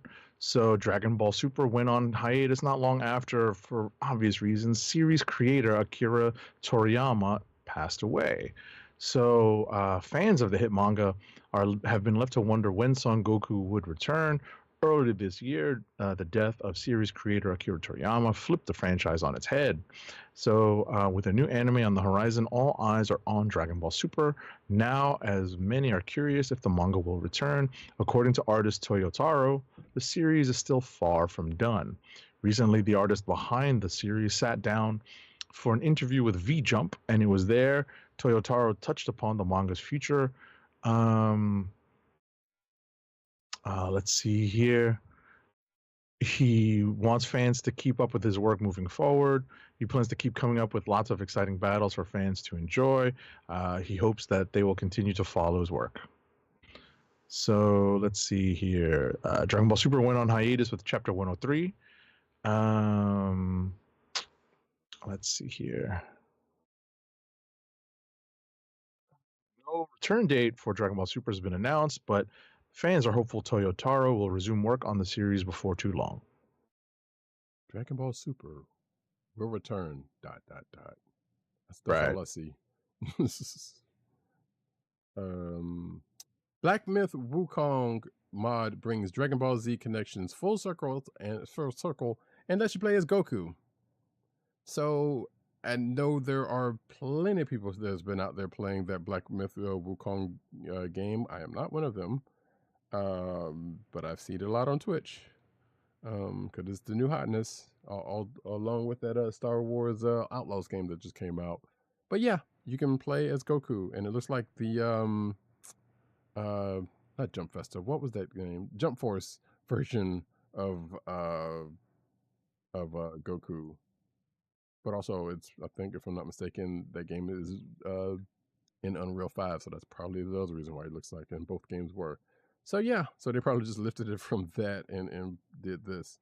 So yeah, if you wanted to play as if you wanted to play as Goku as opposed to the other version of the Monkey King, hey, go right on ahead. Get your mod on. Let's see. Oh, Von Gloom says I counted the DBS manga as lost since Toriyama died. Wonder if the tone will change. Don't know because I haven't read any of it, so could not Right. tell Neither you. have I. That's a manga that I have not chosen to dive into yet. So. Star Wars Outlaws has such polarizing reviews. I haven't really seen that many reviews, but from the people I've seen playing it and other things, I've seen nothing but positive reviews on that front. But those are those. Anyways, next up. Scott Pilgrim 20th anniversary full color box set gets a $100 discount. So these box sets are finally available, and Amazon is offering steep discounts on the pricey set. So there are two sets to choose from: a remastered version of the black and white original or a full color version. So this is the first time, notably, that Brian Lee O'Malley's graphic novels are available in color. These sets are quite pricey at $250 each, but Amazon has substantial discounts on both right now. You can get the full color set for $150 or the remastered black and white set for $175. Okay. Yeah, that came out this week. Also, as this article notes, the PS2, the PlayStation logo for on the box kind of messed me up for about 5 seconds. I'm like, wait a minute. That's funny. SP20. Yeah. So that's pretty funny. There is that, folks. Next up, though, we get into some comic book news.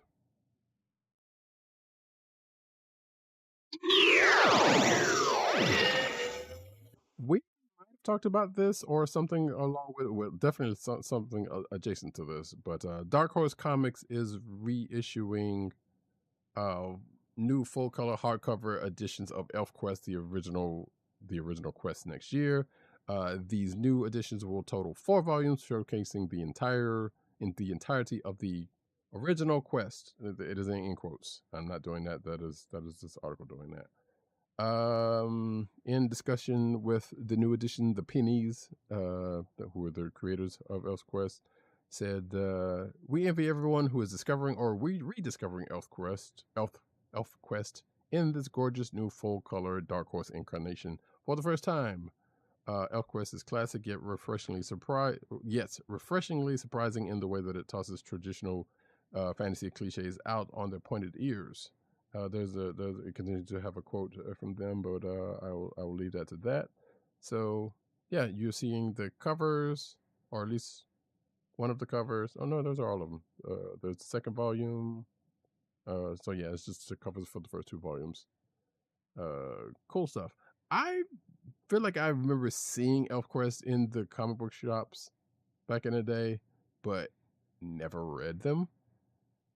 I don't think we were in the right age demographic to read that stuff, because my understanding is that they always skewed a little bit more adult You're probably right about that. when they were out when I was a kid. You know, like the original run of ElfQuest when it was like being published by Marvel. Mm-hmm.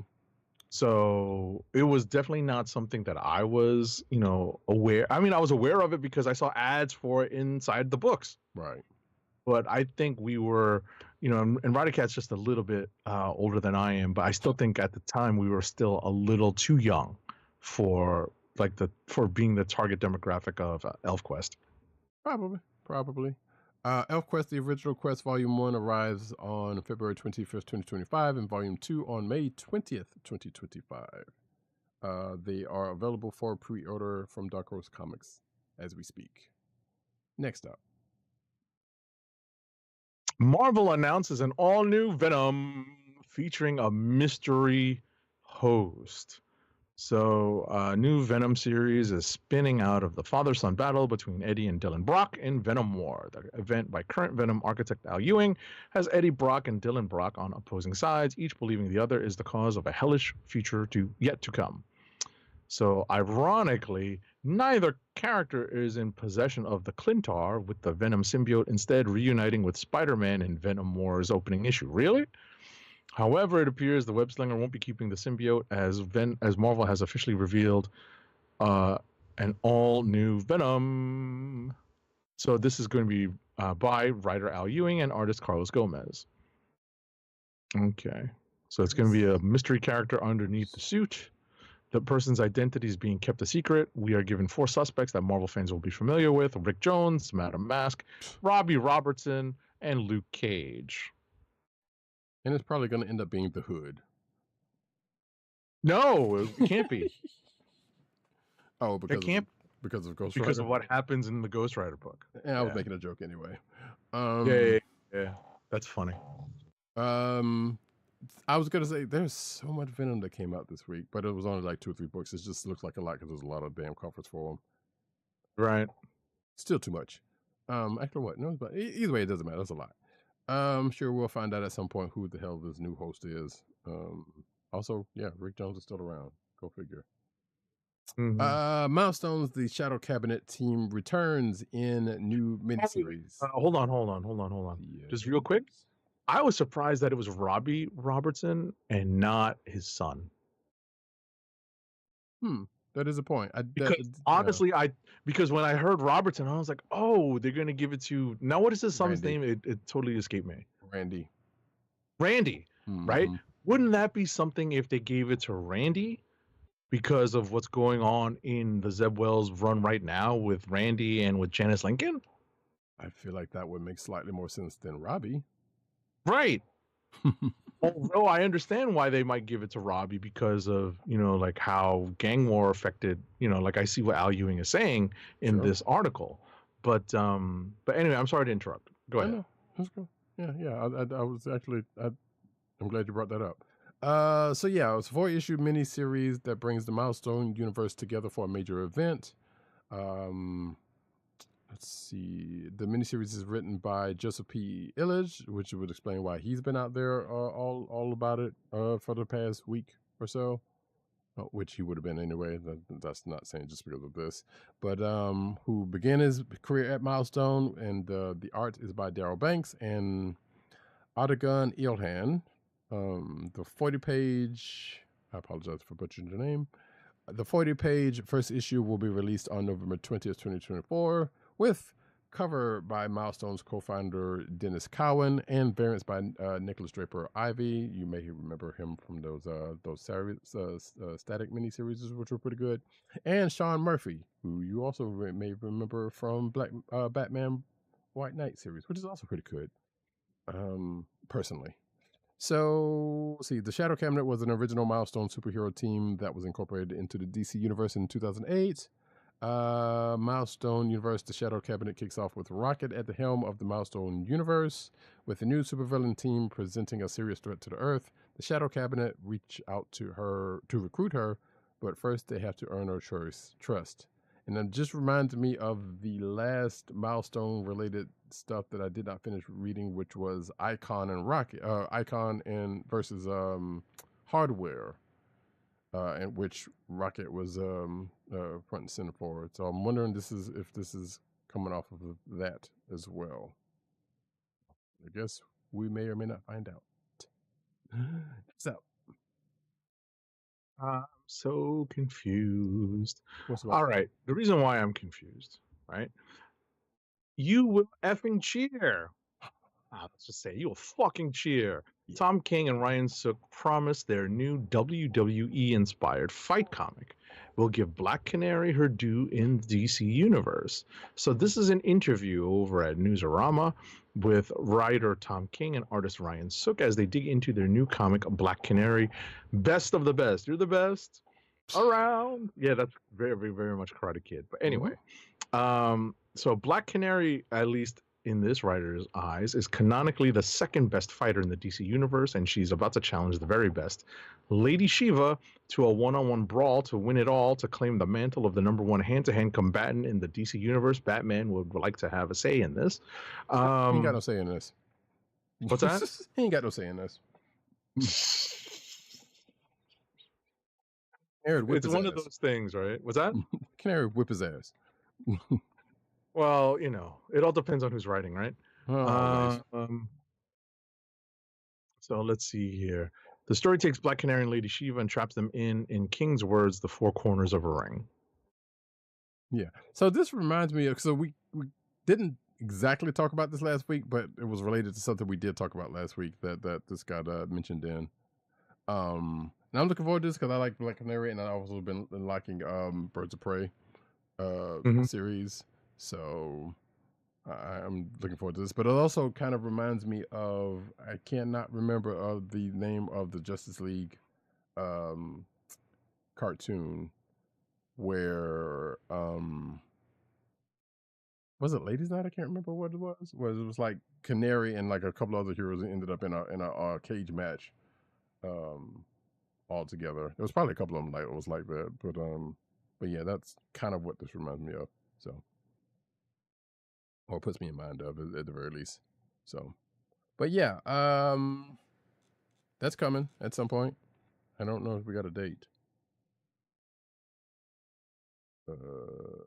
Yeah, I didn't know Black Canary ranked that high on the fighting list. To be perfectly honest, that's just my ignorance when it comes to DC Comics. I mean, as far as hand to hand, I know I have seen her mentioned as such. Put it that way. Got it. I feel like I want to go back to my Overpower cards and check out her ranking and see if she was an 8 or a 7. Right. Von Gloom says it was unlimited. It was Canary, Huntress versus Vixen, Hawkgirl, and Wonder Woman. Yes. Yeah, it was Wonder Woman versus all of them because she was under mind control or whatever. Yes, I do remember that. I feel like I want to give doing the DC Universe app another try because there's so much DC stuff that I don't have access to. I remember when I got it as a reviewer, and I got it for free, and I was like, oh, this is awesome, but I never used it. I'm like, if I pay for it, am I gonna actually use it? I did, and I kind of did, but I let it lapse since then, and they had gone to where it's like, no, pretty much everything is, and they had changed it from, you remember they used to have like all the animated stuff behind there before they changed that. Right, it's just comics now, right? Right, it's just comics, and so and I was still using it here and there, but yeah, I kind of let it lapse since then. But that being said, I thought the same thing. I was like, yeah, I might want to pick that back up for, if not a year, at least a month or two. Just kind of, I need more than a couple of months because of the way we read things around here. I would definitely need a couple of more than that. Just kind of get back in there and get on some stuff that I don't have. So right. Right, because I'm looking at this, because I'm looking at the plans, and I'm like, I don't know if I really need the current stuff, because we get access to the current stuff. We're reading the current stuff if we really want to. Right. You know, I kind of want to have like the older stuff, and I have to figure out. It is obviously cheaper if you pay annually, as opposed to the monthly bill, because that's $8 a month plus tax right now. So there's contention here. Von Gloom says Canary cannot be better than Casey Kane. One, that is also depending on who's writing, but no, Casey's still young. I mean, don't get me wrong, she's a threat. So, but I don't know who's to say. I mean, they're on the team together now, so it doesn't really matter. But unless something comes up with that in the next few issues, also, yes, Ryan Sook is the artist on this with Tom King writing. Right. I did say that. But what I wanted to just mention, just being so unfamiliar with the Black Canary character and not knowing that she was held in that kind of regard. Obviously, as a very tangential DC reader, I remember when Batman had his back broken. That's when I discovered that Lady Shiva was considered to be a better hand-to-hand combatant than Batman was, because that's who he went to for retraining. Right. So that was my understanding, is that she was considered like the peak, right? Much like excuse me, a lot of people would look at Shang-Chi as being like the top hand-to-hand person, but not necessarily being like at the forefront of the comic book universe. Right. So November 27th is when Black Canary Best of the Best #1 is going to release. All right. You're the best. All right. I'm sorry. That's okay. It's there. I don't blame you. Next up though. This is you. Yeah. Jim Lee's Absolute Batman, Superman, and Wonder Woman. This is the covers for those titles. As this article says, in loving color, which kicks off in October. You can see the Superman cover if you're watching the video version for the all-in stuff. There's the Wonder Woman, complete with a Buster sword. Buster like sword. I can't remember if that particular thing is a Buster sword, but it's Final Fantasy-esque. And Batman, of course, with is that a hammer? A bat hammer? Or an axe? That's an axe. It's an axe. Yeah. I don't know. It's like, for a second, I was like, wait, that's a thing. I mean, listen, I don't blame you for just being confused, because it's just all very confusing to me. It's one of the reasons why I'm like, I don't need this stuff hitting my app 30 days after it's released. Shots fired. Yeah. So yeah, there's the cover for Absolute Batman and some things. There's Absolute Superman and a couple of other variants, and there's Absolute Wonder Woman cover. And I do like that Carlos Penguin. I don't butcher his name. I do like that cover though. But yeah, there's that. Next up. Hey, which cover? If you go to where the Absolute Wonder Woman main cover is the one right next to it. I just want to make sure, because I always butcher that dude's name. So no, the Absolute.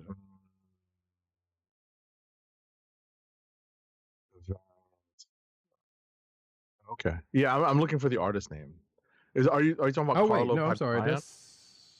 That's wait, hold on. No, I'm still wrong. That's Dan Panosian. I was wrong. Yeah, I was about to say exactly. I didn't see his name down there, so I was like, no, because I saw the beginning of the name and I thought that dude, and not when I. I gotcha. Yeah, but it's Dan Panosian, so I apologize for that. Gotcha. All right. Next up, one moment. McFarlane Toys drops Arkham City and New Batman Adventures multi-pack exclusives. So these are figures. Well, the Batman Adventures multi-pack contains Livewire, Supergirl, and Poison Ivy, and this is going to be available on Amazon. You can pick this up now. Yeah. It looks actually. like it. Yeah. Yeah, I mean, August 29th. there's a bunch of like announcements here. Yeah, right. August 29th. So, yeah, these are gold label Amazon exclusives.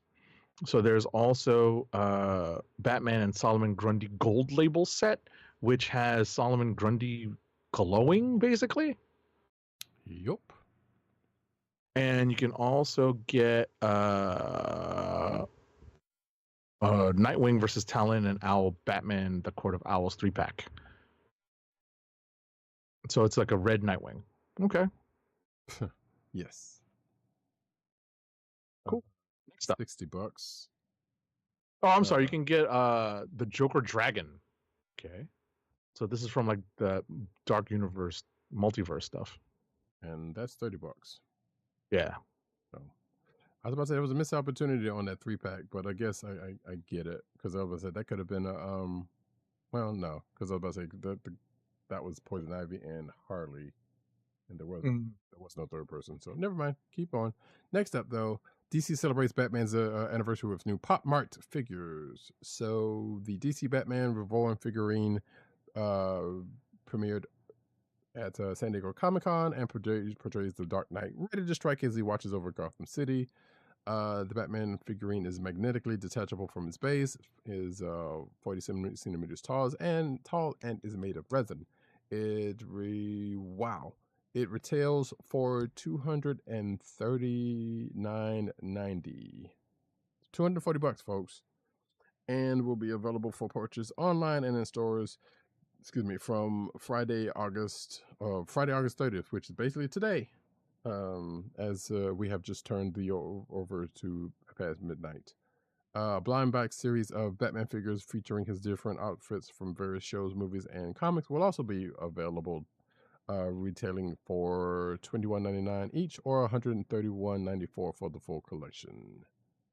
So yeah, there's the if you're watching the video version, there's the DC Reborn figure. And I believe these are here at the top are the Pop Mart ones. There you go. Next up. I like the Adam West one. I like the Batman the Animated Series one. Oh yeah, this one he's talking about, and this one he's talking about. If you're watching the video. Yeah, I could do without Batfleck. I can do without Robert Pattinson. The Christian Bale one's okay, but definitely Animated Series and 66. Those are pretty cool. Right, which I also realize you can't see my cursor if you're watching the video version. So yeah, the TS is the first one basically, and the fourth one, the in the middle at the top, is the Adam West one. But yeah, those are right. Cool. Right. Those, I think I would, if I were a big enough Batman fan, those would be the ones I would pick. But everyone to each their own. Next up, and the 89 one now. The 89 one was not bad either. So, but yes, next up. Right. You know what? You take this one. Oh, sure. Yes. This is right up your alley, specifically right now. Yes. So if you have followed me on Instagram, and you probably don't, or have seen my YouTube, which you probably don't, you have seen me. You've seen this video already of this, but folks. Oh, that was not what I meant to do. Haha. AMC collectible Batman popcorn bucket lights up. It is out right now, so they put the Batman back in theaters of all movies, and with it, we have yet another collectible popcorn bucket for folks to fawn over, as it were. And I just so happened to get one yesterday, because they went on sale yesterday as we were recording this, and it's $34.99. And yes, you do get a bucket of popcorn with it. I know that was a question earlier. And there's also a collectible cup, which looks, I wasn't gonna get that. I just wanted the bucket. So yeah, there are shots of this thing, in this article. But you know what? I'm just gonna play this very, very quickly. Hey, what's up? It's your friendly neighborhood Eradicat, and I don't do this kind of thing that often, but hey, I just got this popcorn bucket, the Bat Signal popcorn bucket, today actually, the day it came out, which is very lucky, and I don't know how I did that. Anyway, it doesn't matter. Hey, guess what? The one thing you really, really want to see is well, you know what? First of all, don't turn off the light before you find the switch, and boom, there you go. Like Bat Signal. Duh. I was gonna put some music behind this, but you know, copyright. But as you saw, it was a functioning popcorn bucket. Well, you didn't see because you didn't see the popcorn in it, but you did see me open it up, so that counts. Yeah, there's an LED light in the middle of it, and somehow you have to clean that up, so that's gonna be interesting to do. But yeah, there it is. So yeah, if you're watching the video version, you saw. Hey, what's up? It's your friendly neighborhood Eradicat, and I don't do this kind of thing that often. But hey, I just got this. Stop it! Stop it! I don't know why I did that. I know why I did that, and that was my fault. Regardless, yeah, it's a pretty cool popcorn bucket, and if ever I need to call Batman, I'm ready. There you go. There you go. I have like a tiny little. It's not tiny. It's like a nice little desktop Bat Signal that I got many moons ago. But yeah, this is cool that this is like a kind of like nearly prop quality, you know, for a decent price, and you can put popcorn in it. Just got to rinse it out a little. That's all. Pretty much. Yeah, it's very plasticky as one would expect, but and I think it's probably a watch battery or something that's in there. I didn't really open it up to see. But oh, I would hope it's something bigger than a watch battery, so it's easy to change. I don't know. Based on the dimensions of that little back panel near the off switch, it's probably a watch battery. Yeah, it doesn't seem like it's that much bigger than that. I will have to go actually. I mean, I would love it was just like a single AAA, and you just had to use a screwdriver to get it open, because then you could change that out, you know, ad infinitum. You definitely do need a screwdriver to open it up. So that part, you got your wish. But yeah, like I said, I'll have to go back and look because I might be misremembering because it's up there. But regardless, hopefully once I get this office shaped up, it'll probably be a part of the rotation. Anyway, next up, Wizards of the Coast has walked back some of its planned updates to D&D Beyond, so all of your current Dungeons & Dragons character sheets are once again safe, with the publisher no longer forcing updates to newer versions of spells, weapons, and magic items. So apparently last week, as a part of the updates to Dungeons & Dragons 5th edition, collectively known as the 2024 revision, the publisher announced that it would update D&D Beyond, the tabletop RPG's official digital toolkit that players use to reference content and create characters using a host of official and third-party sources. The update would have added the new 2024 rulebooks to the toolkit, mark outdated content with a legacy badge, and change players' character sheets to reflect all the new rules and features. That last part is critical to understanding why some D&D players, including, you know, someone close to this author, spent the last 72 hours in a state of panic. So many of the 2024 revisions are cosmetic in nature. Some updates, like the ones to weapons, spells, and magic items, fundamentally alter the game. Wizards of the Coast would have essentially overwritten every user's character sheet with the new information, whether they wanted it or not. All right. So publisher said that the players would have the option to continue to use the 2014 version of spells and magic items, but doing so requires using the game's homebrew rules, which are not known for being user-friendly. Okay. I'm sure some DMs are probably going to do that because they spend all that time and effort in cultivating it to what they need and have their party do that. I don't know, but I'm pretty sure that's probably the case. Right. I know I've seen some people with their hands on this new book, and I'm like, I kind of want to get a book, even though I have not run one campaign yet ever.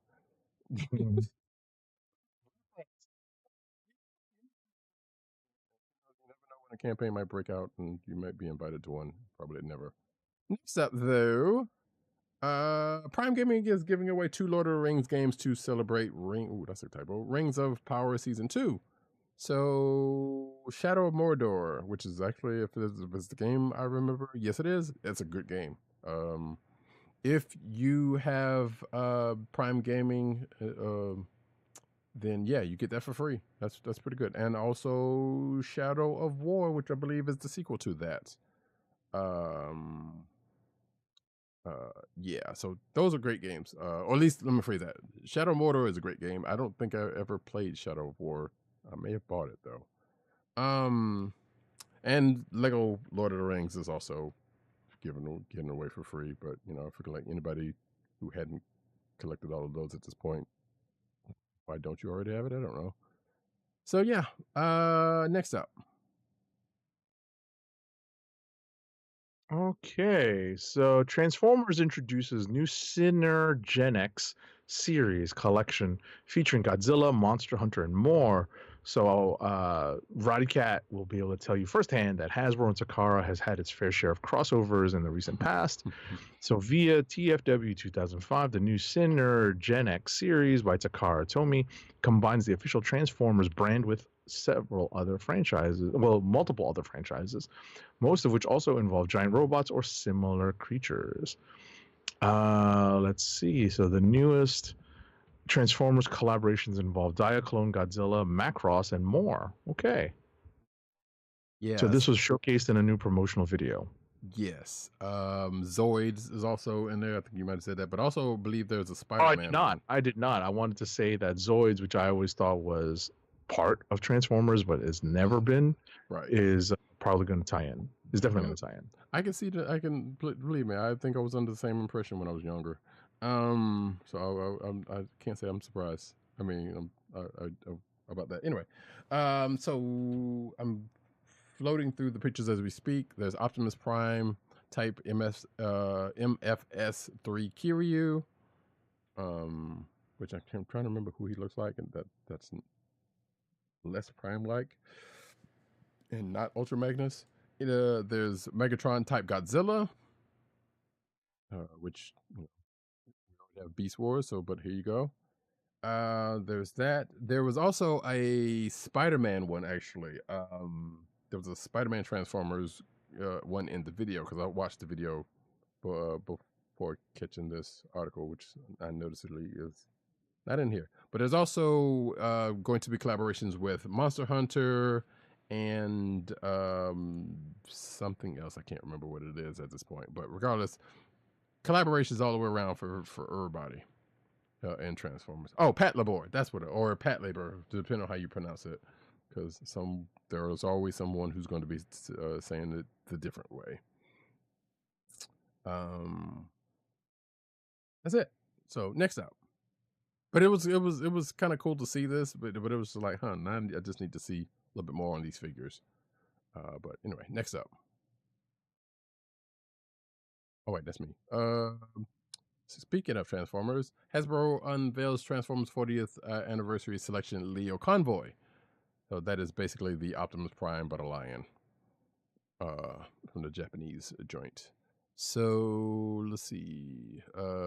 Celebrate Transformers 40th anniversary with the return of the fan favorite Maximal Leader, which I don't know if he was a Maximal but he probably was. I don't know, in the Japanese version because I still have yet to watch those. Based on the Japanese Beast Wars 2 series. Okay, so there you go. Leo Convoy transforms into a fierce white lion. Let's see. It's highly articulated, and the pre-orders are live for $50, releasing in May 2025. So all you Japanese Transformers fans, which not really like this anyway. There you go.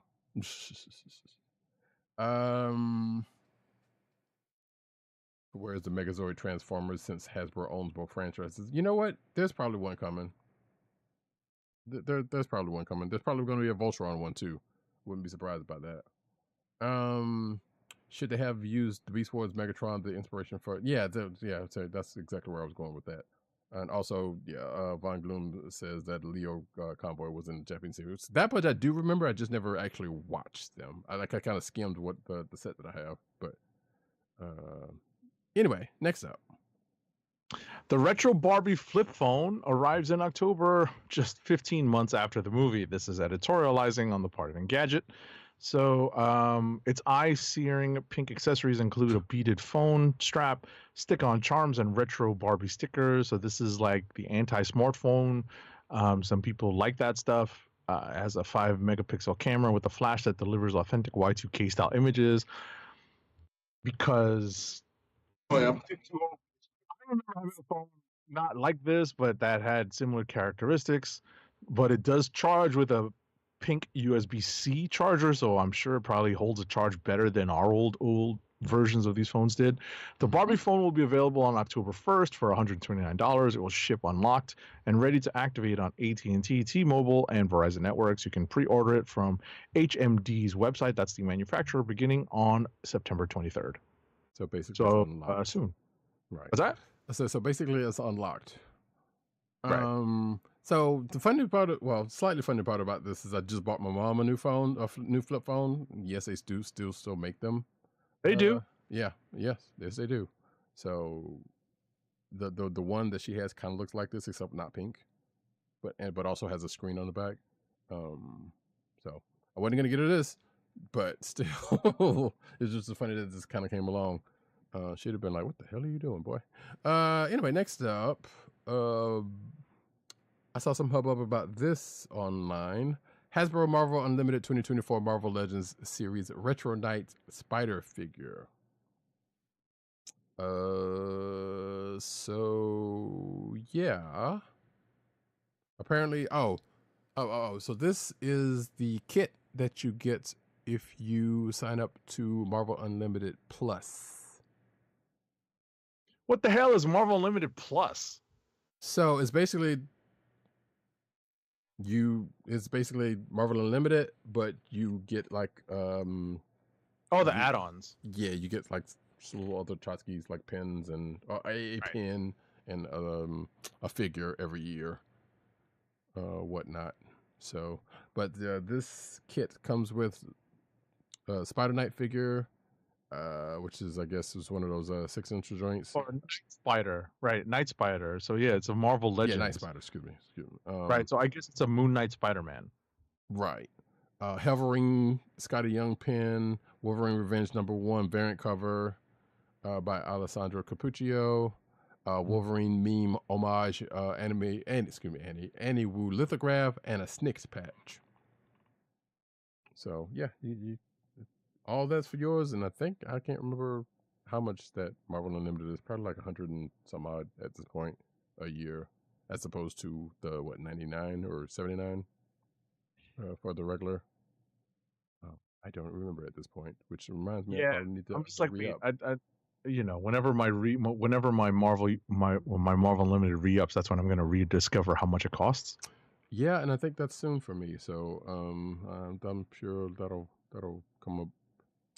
Next up, it'll be like that surprise you don't like. Like, wait, what does this charge? Yeah, although that just also reminds me of something weird with that, but I won't talk about it on there just in case it's a. Of course. Marvel vs. Capcom Fighting Collection Physical Edition will come with an exclusive comic book. So Marvel vs. Capcom Fighting Collection releases November 22nd, and pre-orders for Nintendo Switch and PlayStation Physical Editions have a cool bonus. That is the comic book I just talked about. So it's going to be a 32-page comic book starring characters who appear in the 7-game collection. Huh. Yep. So the physical PlayStation version is for PS4 and PS5. Huh. Yeah, I mean, yeah, it'll play on one, or it'll play one or the other. So. Right. Because even though we had this discussion, and I could definitely play this on Steam. I'm just saying. Yeah. Is this the impetus for me to get a PS5? Maybe, maybe not. Or a PS4. You could probably find those out there. Oh, you could definitely get a PS4, but but then you'll be obsolete even sooner. That's not entirely true. But it depends on what you're looking for in your gaming. So, but yeah, we got the date off out of Gamescom for this joint, and I keep saying, we've talked about this even like after the show or whatever. Like, yeah, I keep thinking about this, and the more I think about it, the more I'm probably end up getting. Because there was also another collection that was announced at Gamescom, which was the Capcom SNK. I didn't put a story in on that because I believe they did that one before they did this, or because this was already a thing. But that is also another collection that I'm thinking about getting because, Right. yeah, those games are. And is right. I was gonna say, it's the in the scroll on this GameSpot.com article. It's right below. Oh yeah, so it is. Oh yeah. Oh yeah, and both collections will be with rollback netcode, which is very important nowadays, of course. So we'll probably see some of this stuff at Evo. They'll probably end up playing that stuff because I don't know what they were playing on. Just probably cash games going on that someone was doing on somebody's PlayStation. But the games of, in case you forgot, the games of the Marvel Capcom collection is The Punisher, X-Men, Children of Adam, Marvel Superheroes, X-Men vs. Street Fighter, Marvel Superheroes vs. Street Fighter, Marvel vs. Capcom Clash of Superheroes, and Marvel vs. Capcom 2, New Age of Heroes. All of that in one collection for $50, which is, I think, pretty good. And that other collection, which is the Capcom Fighting Collection 2, which is weird naming because both of them are similarly named. Capcom vs. SNK Millennium Fight 2000 Pro, SNK Capcom vs. SNK 2 Mark of the Millennium 2001, Capcom Fighting Evolution, Street Fighter Alpha 3 Upper, which was an interesting one for this particular one because you would either think it would have been in that last one or in the other Street Fighter collections that are out. Project Justice. Right. I think Alpha 3 Upper had some SNK characters in it, if I'm not mistaken. I believe that is probably true, yes. Right, that's probably why. Project Justice. And here's the kicker for some folks. I know people love these two games. Power Stone and Power Stone 2. If you had a Dreamcast, you know. And Plasma Sword Nightmare. I'm totally lost on that one. Power Stone was good. I like it. It's more of a, it wasn't a fighting game per se. It was more of a kind of a brawler. So, but anyway, yeah, people love them some Power Stone. So I know there's some people squeeing about this. And Plasma Sword, I don't think I ever played. But the rest of that stuff I have some sort of familiarity with.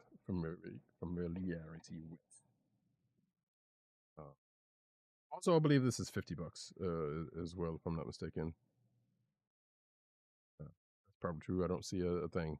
2025 for that SNK one, and we already got the date for the Marvel vs. Capcom, which is soonish, next month actually, for the digital version, and November 22nd for the physical versions.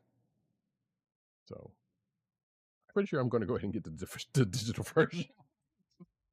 Right. So right. Makes sense. So basically the PS5s come in slim. At this point, yes.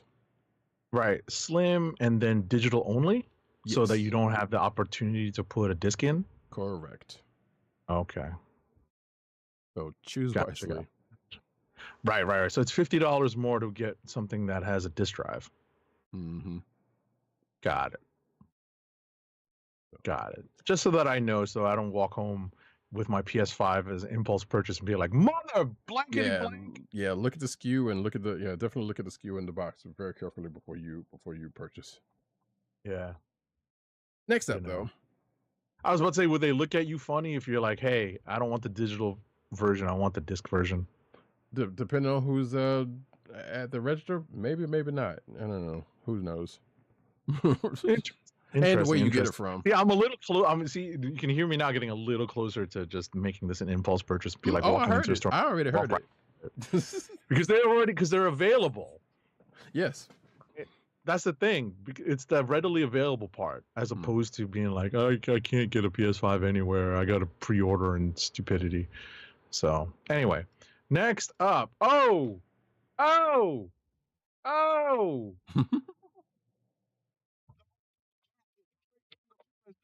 Oh wait, hold on. I think you might have skipped one. No. Oh, I did. Shoot. I wanted to jump straight to that. Here, allow me. Let me do this one and you get that one. All right. I apologize No, because no, you usually did it's it. Roddy Cat that's skipping stories, but I was in That's a hurry to get to this one. that's not always true. But anyway, the Green Ranger is unlockable in Mighty Morphin Power Rangers Readers Rewind. So yeah, so if you were wondering whether if Tommy is going to be represented properly in that game, which I'm actually looking forward to checking out when it pops up, which is probably in a couple months now that I think about it. Yeah, he is. You just got to unlock him, which not surprising because I think they did that with April O'Neil in the Turtles game, which I don't think is done by the exact same people, but or actually maybe I think it was. So either way, not that big of a surprise. So there you go. Take it away.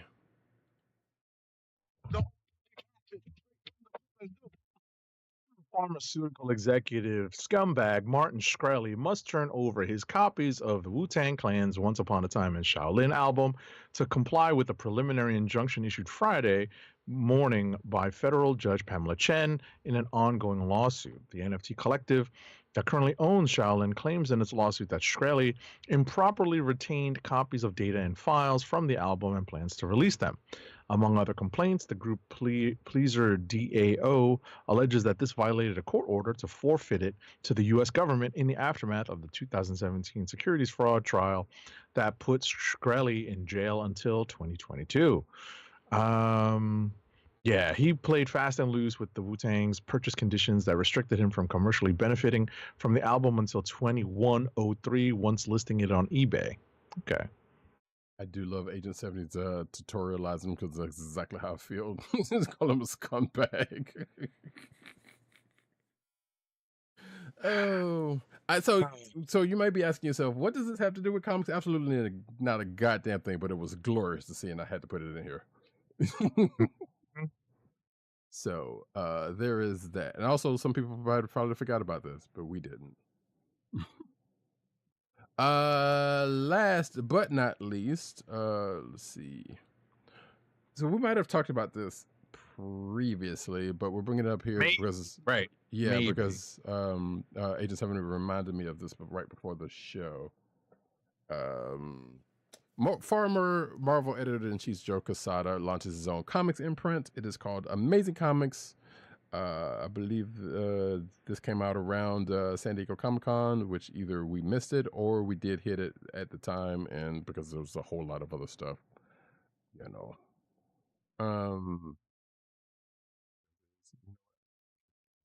But that's okay. So let's see. It is Mad Cave imprint, I believe we said. Yep. Yeah, and he's running it out of Idaho, of all places. Right, which apparently, according to this article, is not the first comic imprint that is out of there. So that's interesting. I don't know what the other ones are. I guess Mad Cave. I don't know, or maybe not. But said that the announcement was first teased in a trailer alluding to the world's most popular comic book company from Idaho. So that's funny. This article was like, and the question is, Amazing Comics really the only publisher in Idaho? Which I thought I saw something either in this article or another one saying that it's not, but that's still strange. Either way, see, their first release is a modern twist on Shakespeare's Hamlet called Disciple, with a talented team behind it, according to this article. But we don't know who the creative team is. Oh no, it says. Does it? Yeah, it says on the cover, right? So if you scroll down to Disciple, it says Joe Quesada. Oh, there we go. On art, right. So Quesada's co-writer and artist, co-writer Charles Dorfman, inker Wade Von Grawbadger, colorist Richard Isanov, and letterer, not from VC, obviously, for this job, Joe Caramagna, because he's the hardest working letterer out there. Wait, where do you see his name?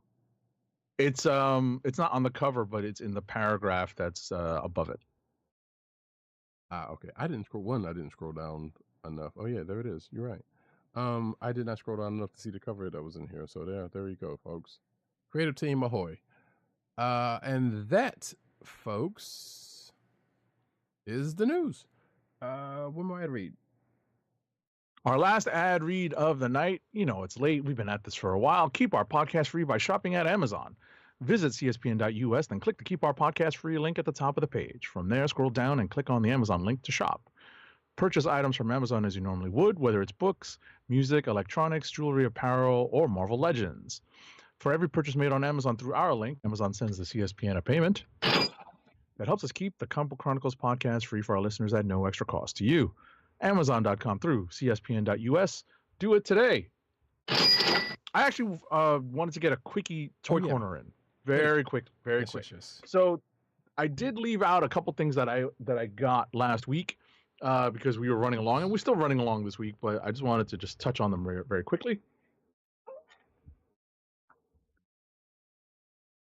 First up, I got the next wave of the Bandai High Definition Ultimate Legends Demon Slayer figures. So the first wave had 3 figures. It was Tanjiro, Zenitsu, and Inosuke. The current wave now includes Nezuko. Yay, Nezuko. I'm going to turn off my virtual... See, you didn't say that right. What's that? You didn't say that right. Who was that? Nezuko. Oh, wait, Nezuko-chan. There we go. God. So, I mean, I try not to, imitate Zenitsu too often, but yeah. Nezuko-chan. Anyway, yeah, I was about to, since it's always going to be in Japanese because no dubs for me. Anyway, here's the Nezuko. Obviously, sorely needed, right? But what I was very enthusiastic to see was that they included Rengoku, right? And Tengen Uzui, so we get the Hashira from the first 2 arcs, right? Or the 2, we get we get not the first 2 arcs, but the 2 kind of Hashira guest arcs, which is Mugen Train and Entertainment District, right? So that's pretty cool. I was glad to get that. I got them on our sponsor Amazon. You can go there. These are usually easier to find there as opposed to getting them at like places like a toy store or Target or at local comic book stores. It's not as easy to find there because they go quickly.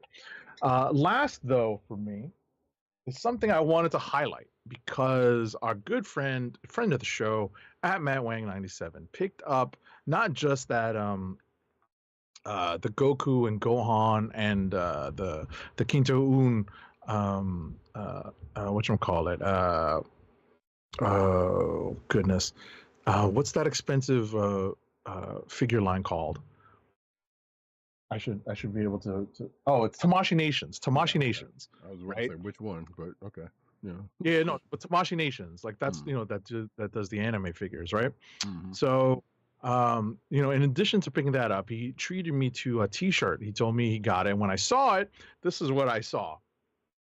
In the package was a G.I. Joe shirt. This is the corner box from the 1980s Marvel G.I. Joe comic. When I finally took it out of the packaging, to try on and wash, look at what's on the back, folks. Get out of here with this, yo. You got to be kidding me. The cover to issue number 2020 to issue 22, the silent interlude issue. Are you kidding me with this? Smoking, yo. It's crazy. It's crazy. So I cannot wait to wear this outside, right? But in all seriousness, thank you to @MattWang97. I got to shout him out on the show. I'm going to tell him that I shouted him out because this is just like a great surprise because you don't see it when you open the package until you open the package. You have to take the shirt out of the package to really get, the full experience of this T-shirt. It's pretty cool. Nice. So glad to have that. Thanks again @MattWang97. Cool beans. Okay, I had to do some fact checking while you were doing that. So forget what I was about to say. No, I was just looking up a voice actor's name for the voice actor's name. You were looking up to see if that Amazing Comics was the only publisher in Idaho. No, that'll be later. So, but or the only comics publisher. I mean, maybe not the only publisher, but the only comics publisher. Right. Maybe who knows either way, honestly, at this point. It's Idaho. Right. And on that note, folks, we are going to get out of here for the next. We've already been running a little lengthy on this one. Yeah, next week, more Rings of Power, more comic books. I don't think we have anything else because Agatha doesn't start for another couple of weeks. But yeah, that's I think that's pretty much the stuff on the slate going into next week. Hope folks have, I know before I get into the spiel, hope folks have a great Labor Day weekend if they aren't already. Hope the folks at Dragon Con are enjoying themselves and will continue to enjoy themselves. And hopefully, absolutely, COVID cases are low and or nil, but I know better in such big crowds like that. So hopefully no one that I know that's going to be there is going to catch it, or actually I hope no one catches it, but regardless, we know how that stuff goes. That being the case, I have been Radicat. You can find me at Radicat on Twitter. You can find me at Newsnet Need on Twitter. You can find me CBCaps on Instagram. Wow, that was weird timing. Yeah. Agent_7 Twitter, Instagram, and Threads. And you can find this here podcast on the Coastal Slither Podcast Network. That's CSPN.us. Do it today. You can also find us on your podcast portal place of choice, whether it be Apple iTunes, Apple Podcasts, Spotify, or the Coastal Slither Podcast Network SoundCloud page. Make sure to click like, subscribe, and leave us all the positive 5-star reviews, especially on Apple Podcasts, because that will help people find our show. Indeed. Later days to you too, Von Gloom. Thank you for being here, and anybody else who may have been here lurking and or popped in or out on the video version. Yes, later, Von Gloom. You can find. You can also find us recording. Speaking of, on the YouTube channel of The Kliq Nation. That's youtube.com/The Kliq Nation and twitch.tv/Comic Book Chronicles every Thursday night, 9:30 Eastern Standard Time. Well, we're on time anyway, which is rarely ever never these days. It happens, man. Stuff happens. Life is lifing a lot. So this is not a dig at anything, but it's just how it is. And plus, sometimes we're in the pre-production meeting, and it's like, okay, we got to make sure we get this straight and that straight and that kind of stuff. Especially tech-wise, and sometimes. Right. But yeah, you could join us there, both of those places, and you could definitely join us at the Twitch channel when I get to record, when I get to streaming video games, such as those collections when they come out. Man, maybe that'll happen. You can see me suck at all of those games. I don't know. Maybe we'll get Agent 70 because he's, you get him. Get him set up. I'm the urge to get a PS5 is getting a little closer, just because it opens up more possibilities. I mean, obviously, the PC approach is preferable for certain games, but just for the gaming level that I'm at, maybe the PS5 might be it. And then we get him set up with a fight stick, maybe a hitbox. And then we'll see him at Evo in 2-3 years or so. I don't know. We'll see how that works out. We'll just don't forget the little people. But anyway, with all of that being said, folks, this has been the Comic Book Chronicles. Peace. Peace. One. I love it when a plan comes together.